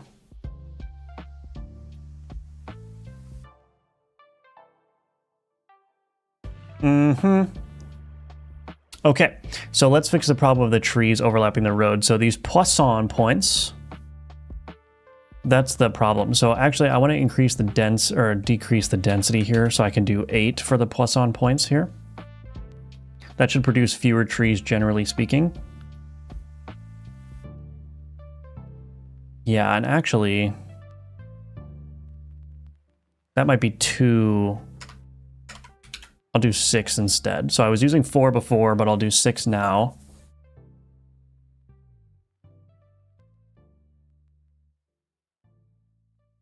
Is the Y sort not working? Decorations, Y sort enabled.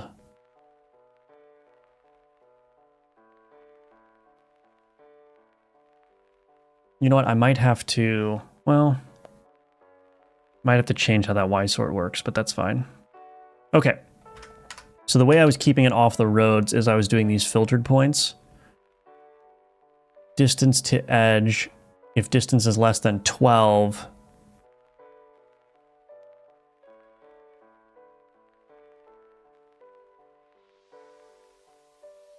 let's just do this.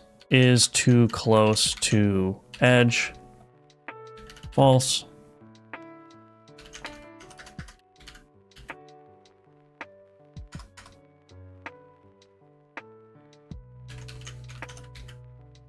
So basically there's a filtering going on in here where it's iterating over all the points that are generated, and then it will remove points that are too close to the roads. This no longer needs to be in place, at least for the trees.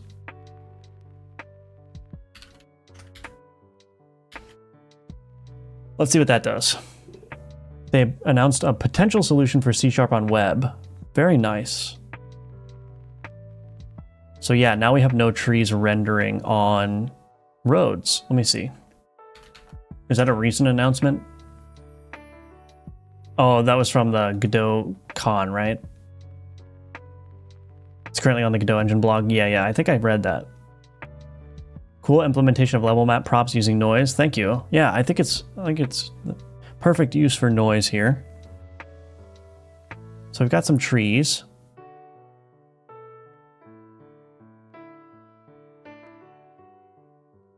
And they look a little bit uniform. So the other thing that I could do is I could take, this is a little bit overkill, but I could say plus new vector 2 math util rng. No, let's do this. Math util.rng.rand direction.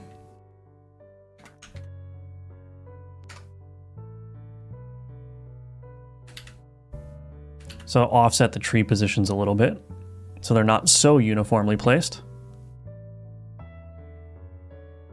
Yeah, it looks a little bit better. The Y sorting isn't working the way that I want it to, so I'm gonna have to probably take this and just put this like so.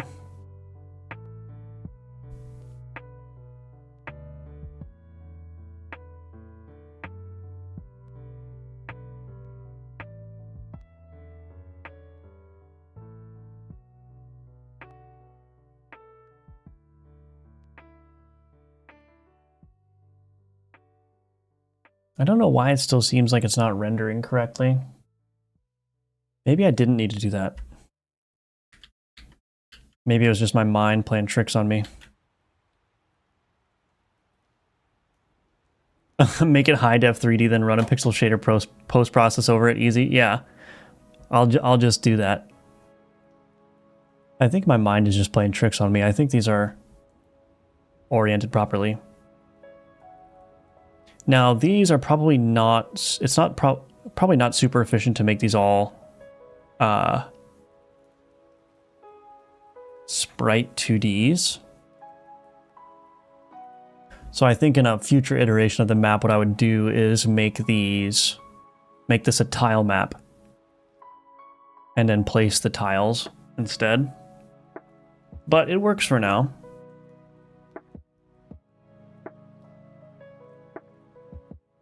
I do want to play with the, let me stage what I have just in case I ruin anything.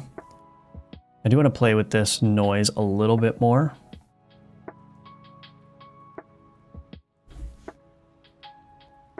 Let's see what this does.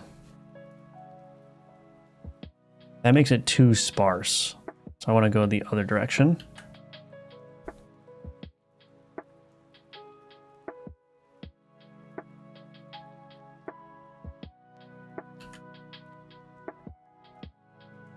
I don't know exactly what I'm going for here, but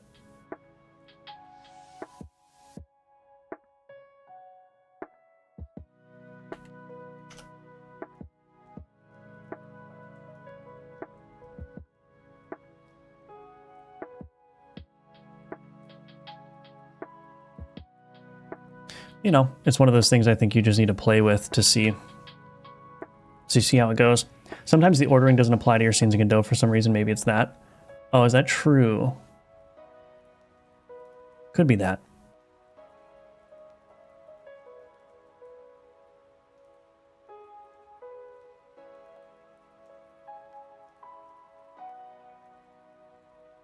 Now what I could do is down here, I will bump that up just a little bit, get a tiny bit less tree density there.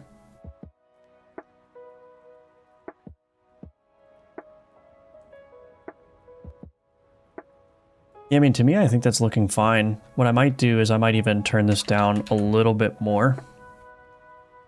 I'm trying to create like broad sweeping like forests that kind of traverse through. Yeah, I think that looks great. Something like that. And there will be more directions too. I'm going to do grass. So actually grass is the next thing I'm going to do. Which... yeah. I mean, this would help too. Let me do this. I'm going to add... let's duplicate this.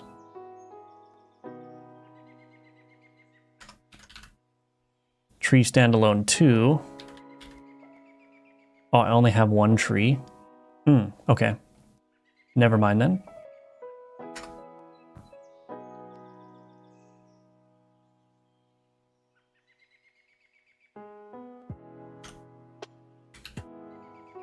So what I could do in here is I can also flip this.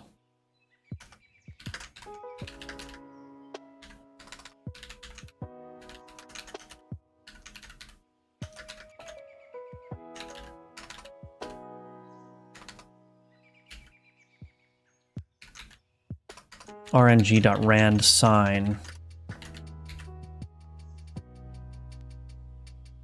So I'm just going to flip some of the trees now so they don't look so uniform. Yeah, I think that's fine. So let's see what the grass looks like here. Just wanted to say I've been taking a grid puzzle course on Udemy. It's given me a lot of confidence to tackle my own projects that use tile maps. Just what I was looking for. Great content. Thank you, Mana. Appreciate that. Yeah, that course is very, very heavy on tile maps. And it's, yeah, very heavy on tile maps. But I'm glad you're enjoying it. I am glad you're enjoying it. And again, for everyone watching, I am working on another Udemy course that covers the process of making an online cooperative multiplayer game in Godot. So be sure to subscribe to the channel, hit the notification bell and all that stuff so you can be notified when that is released. So what am I doing? Oh yeah, I want to do grass now. Okay, so where is that? Let's create a new scene.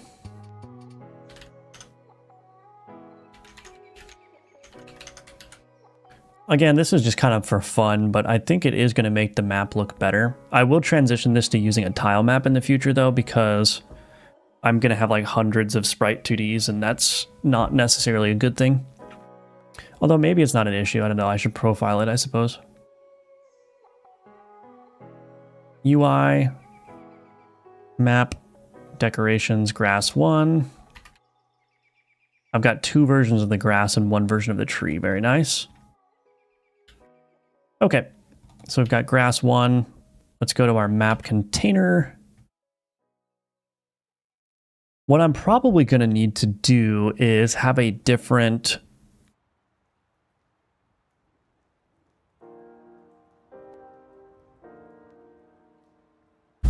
probably have a different setup for this. So this is...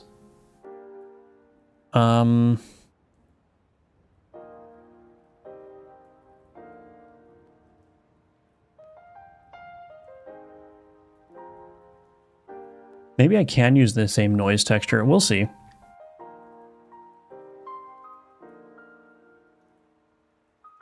Yeah, we'll see. Export private.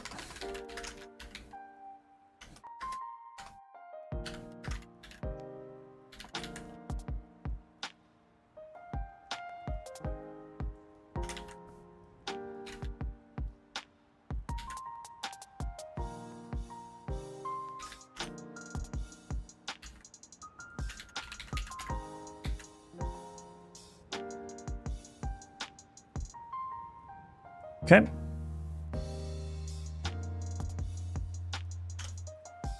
We'll just double this.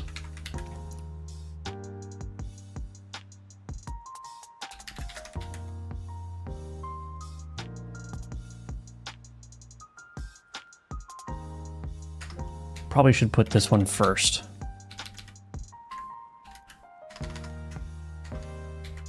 All right, I have no idea if this is going to work, but we're just going to YOLO it and we'll see. I may either need to use a different Perlin noise for this or different Poisson sampling. We'll have to see.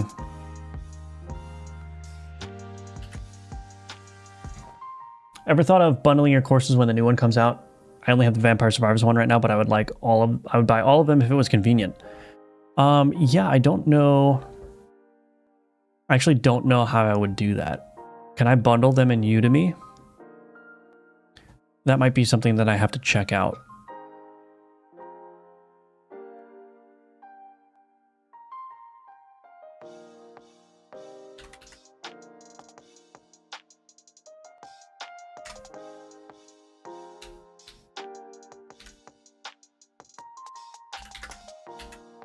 Okay, let's see if this works.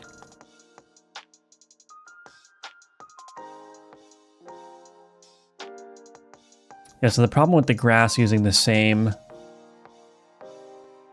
Perlin noise is that it's just kind of being grouped around the trees. So I probably need to use a different noise for the grass. So let's rename this to tree sample. And then we'll do var grass sample.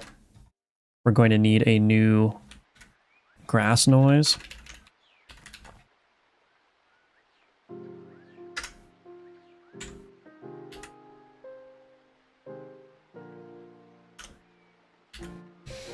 And then what I'll do is I will build and then copy that Perlin noise and then just change the seed and a couple of the parameters.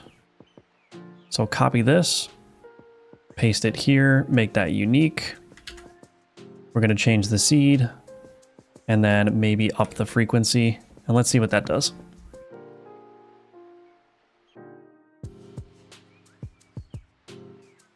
Okay, so I think the difference with the grass is I don't want to have big, broad fields of grass. So I do probably want to do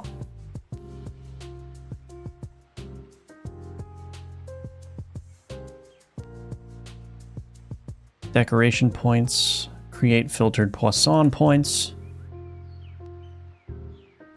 Let's do this, float radius.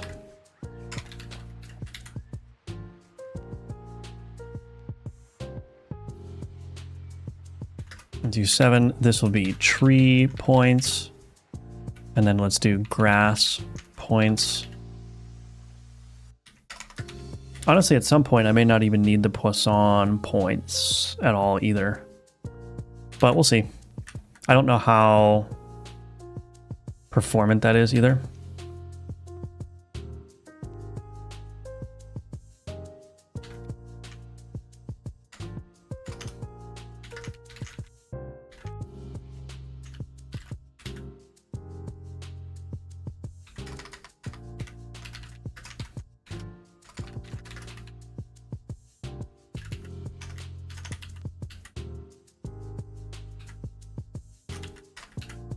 Okay. So we've got denser grass, but I want that to be less frequent. Oh.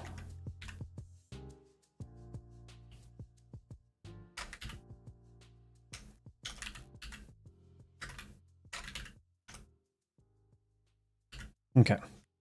Let's see what this does. I love this algorithm's name. Yeah, the Poisson points.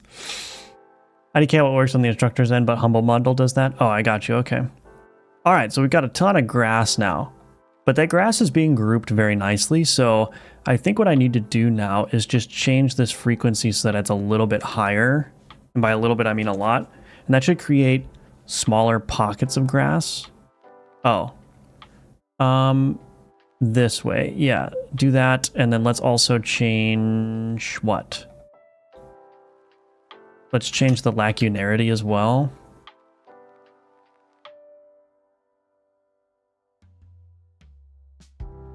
Okay.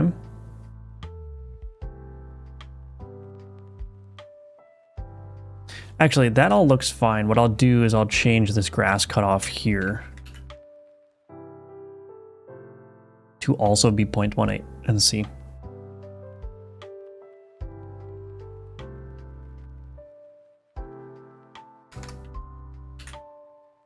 Let's do 0.3 for the grass.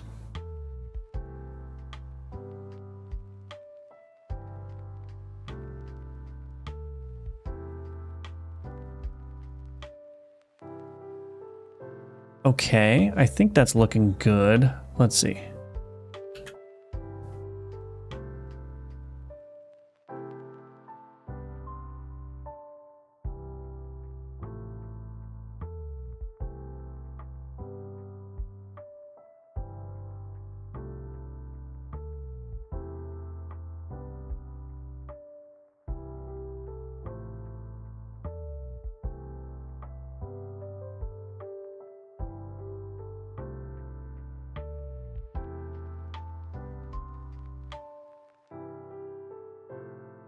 Yeah, I mean, that's decent.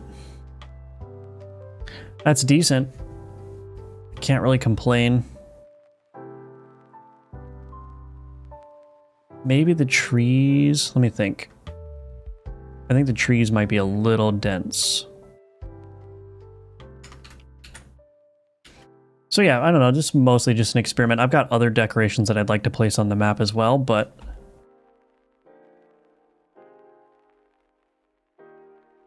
I think that looks okay. I don't know, this grass noise still is a little bit weird.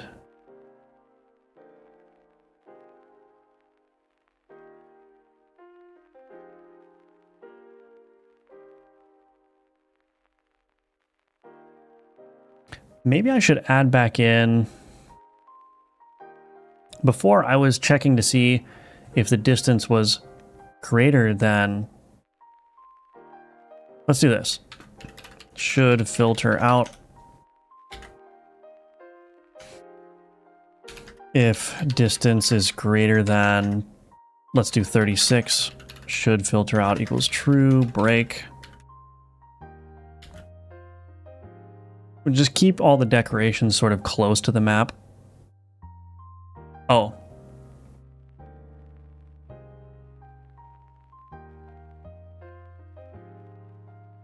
Oh, right. This is checking every edge.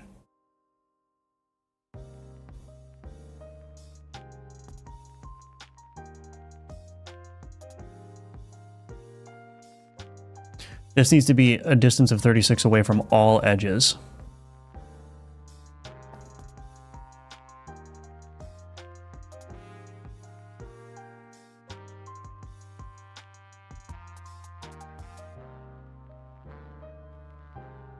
Okay.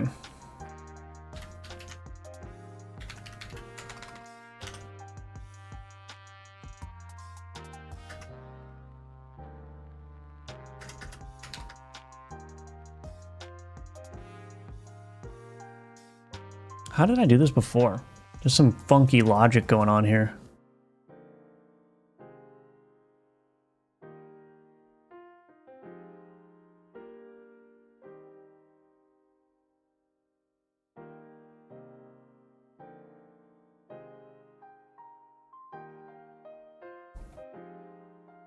Hello, welcome back, Harsh. Welcome back. Is too far. What am I doing here? I'm just gonna do something. Is too far count. Don't judge me for this.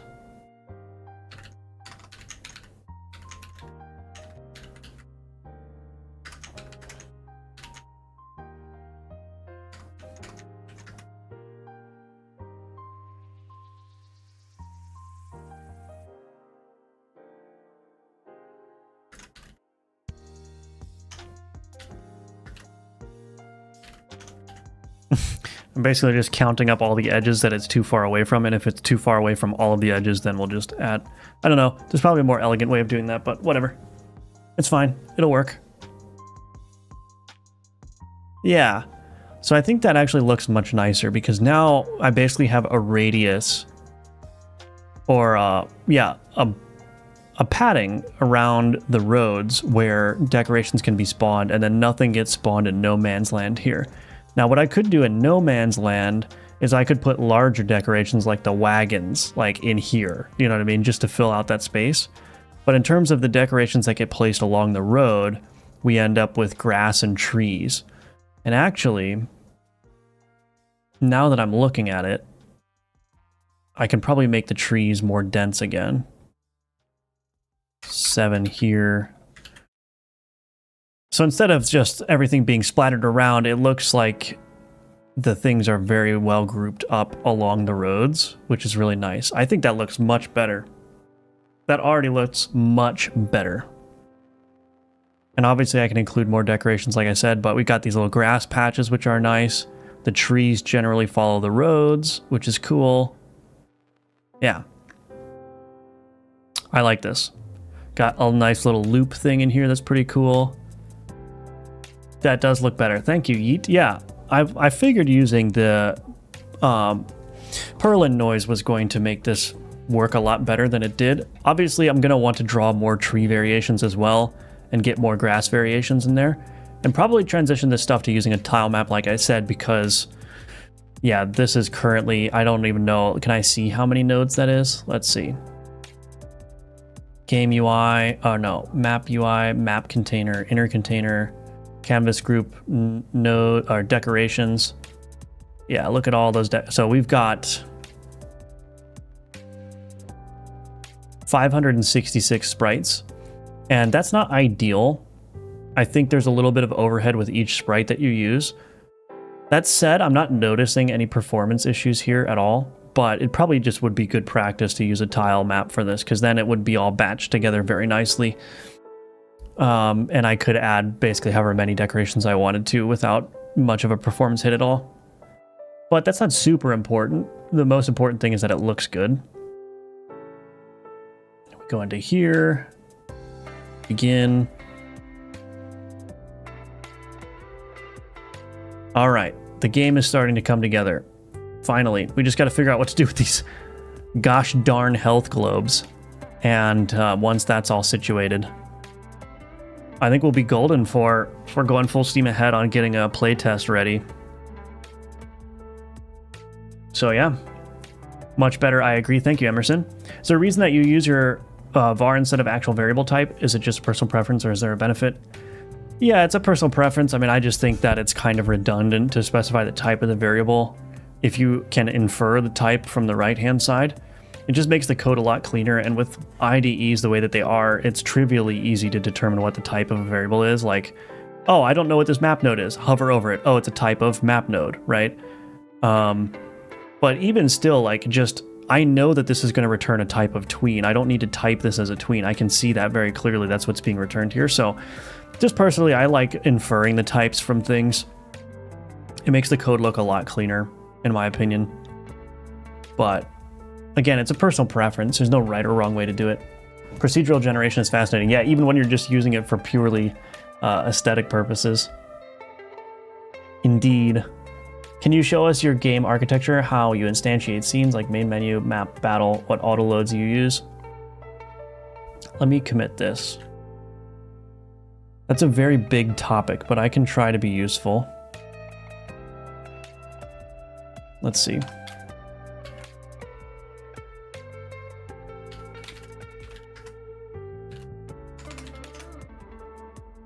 So yeah, how do I instantiate scenes? I mean, basically,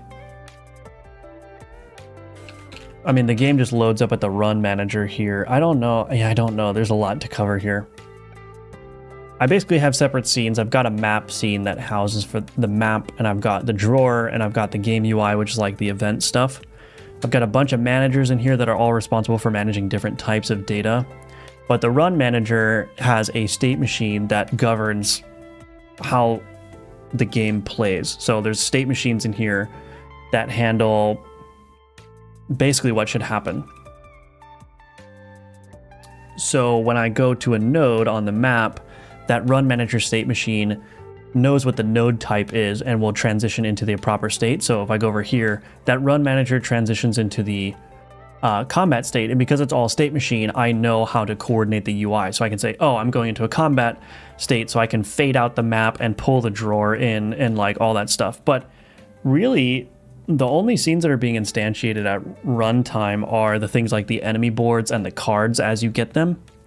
But all the structure is in place all the time. Like the map is in the tree here. It's just invisible.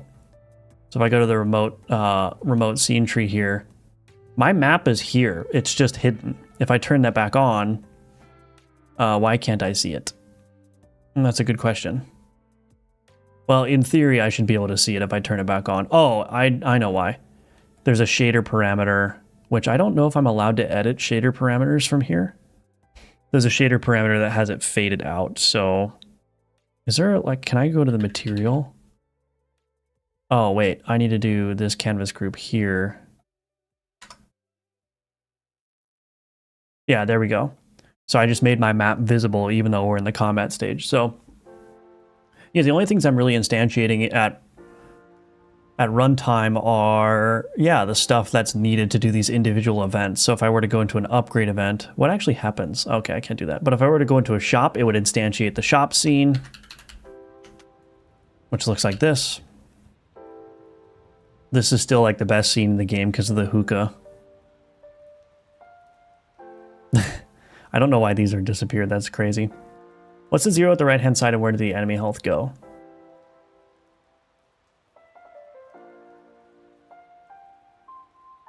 Oh, I have a God mode item that just makes me do 10,000 damage to the enemies. So that's probably what you saw. There's no reason to specify the type unless you don't know what the assignment is or will be. Right. And in that case, if you don't know what the assignment is or will be, typically that will be handled by the IDE or the compiler, right? Because if the compiler can't infer the type either, then you're going to have a problem. How do you get intelligence for Godot C#? It's just as simple as opening up your Godot C# project in a proper IDE or in VS Code with the proper extensions installed. Do you always commit to main? Typically, yes. Although for the past couple of days, I was working off of a UI branch because I was redoing a ton of stuff with the UI. So if I know I'm going to do something very disruptive and that disruptive thing is going to take place over a series of commits, then I will pull that out into a branch while I work on that disruptive thing. But generally speaking, the work that I'm doing is going straight into master just because it's like, they're all incremental steps toward features that I'm like, that I know I want in the game.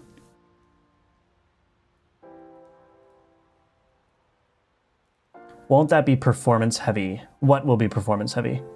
Having the map always in there? I don't think so, because the only performance stuff that comes from the map would be the drawing. There's no calculations that the map is doing after it's already been established. So the drawing is the only thing that would affect the performance, and Godot skips trying to draw nodes that are invisible. So that whole tree ends up being invisible, and therefore it has no impact on their performance whatsoever. I wrote a whole DI managed scene manager to unload scenes and all their scope services. Yeah, I can see that being useful for certain types of games, but my game basically has two screens. It has the map and the event, and like everything else, like that can just be hidden and shown dynamically. You're welcome, Harsh. Do you also stop the process of invisible stuff? I find it annoying sometimes that you can't just do set active false and it stops everything about that node, not just rendering like in Unity.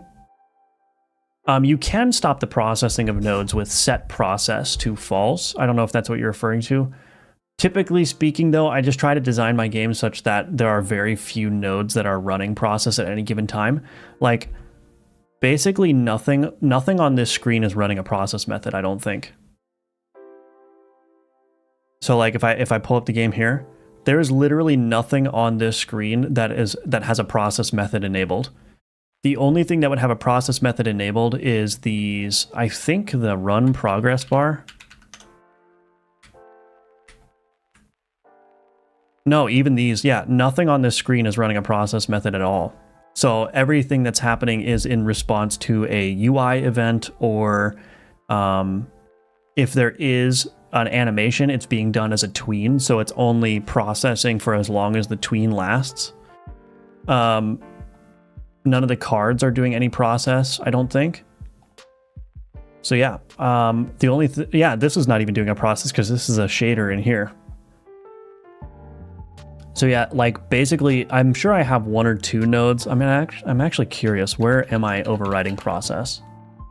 Okay, there are 4 scripts total in my game that are overriding the process method. And one of them is the cursor. Okay, the card mouse events manager is, yeah, so this card mouse events manager handles dragging and dropping of cards, so that's running every frame as well. The artifact container, yeah, that's also running every frame. And the card UI,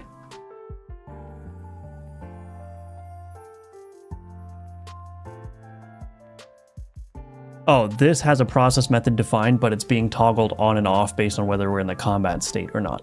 So this is only running during combat. So yeah. Any reason to use run manager, separate manager, instead of having the managers be auto loads? Yes, because the idea is that, so the run manager gets loaded up in the game, and that's where like the run state is, and all of the rest of the managers. The problem with making them auto loads is that that's global state. So even if you did something like quit to main menu and start a new run, what you'd end up with is a situation where you'd have to make sure to reset all of the state back to its initial state, because that's global state, that's not changing.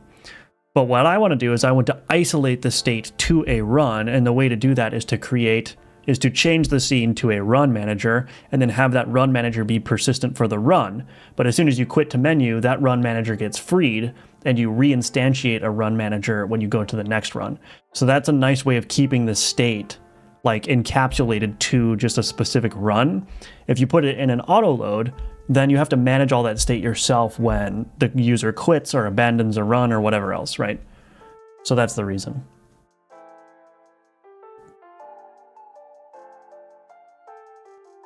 Yeah, that's true. Yeah.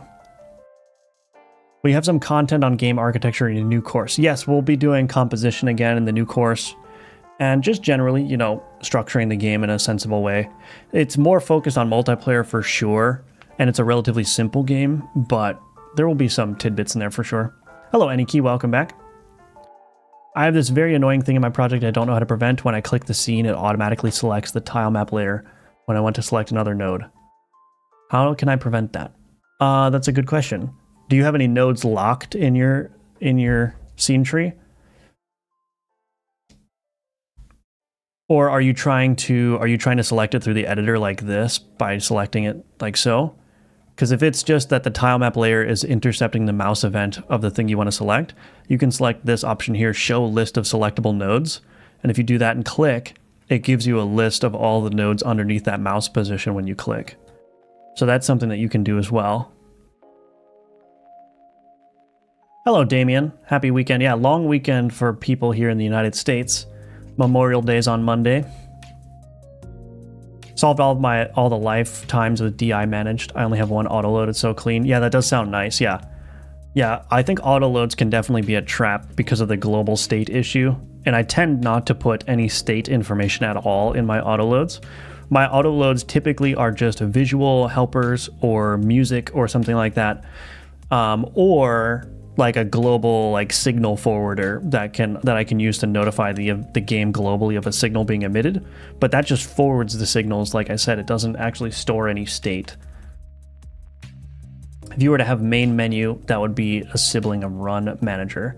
No, the main menu would be its own scene, and I would only instantiate the run manager as soon as the player has selected to enter a run.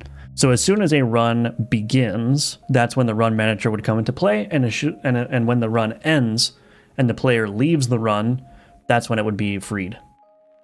Yeah, singletons are definitely, they can be problematic if you use them incorrectly.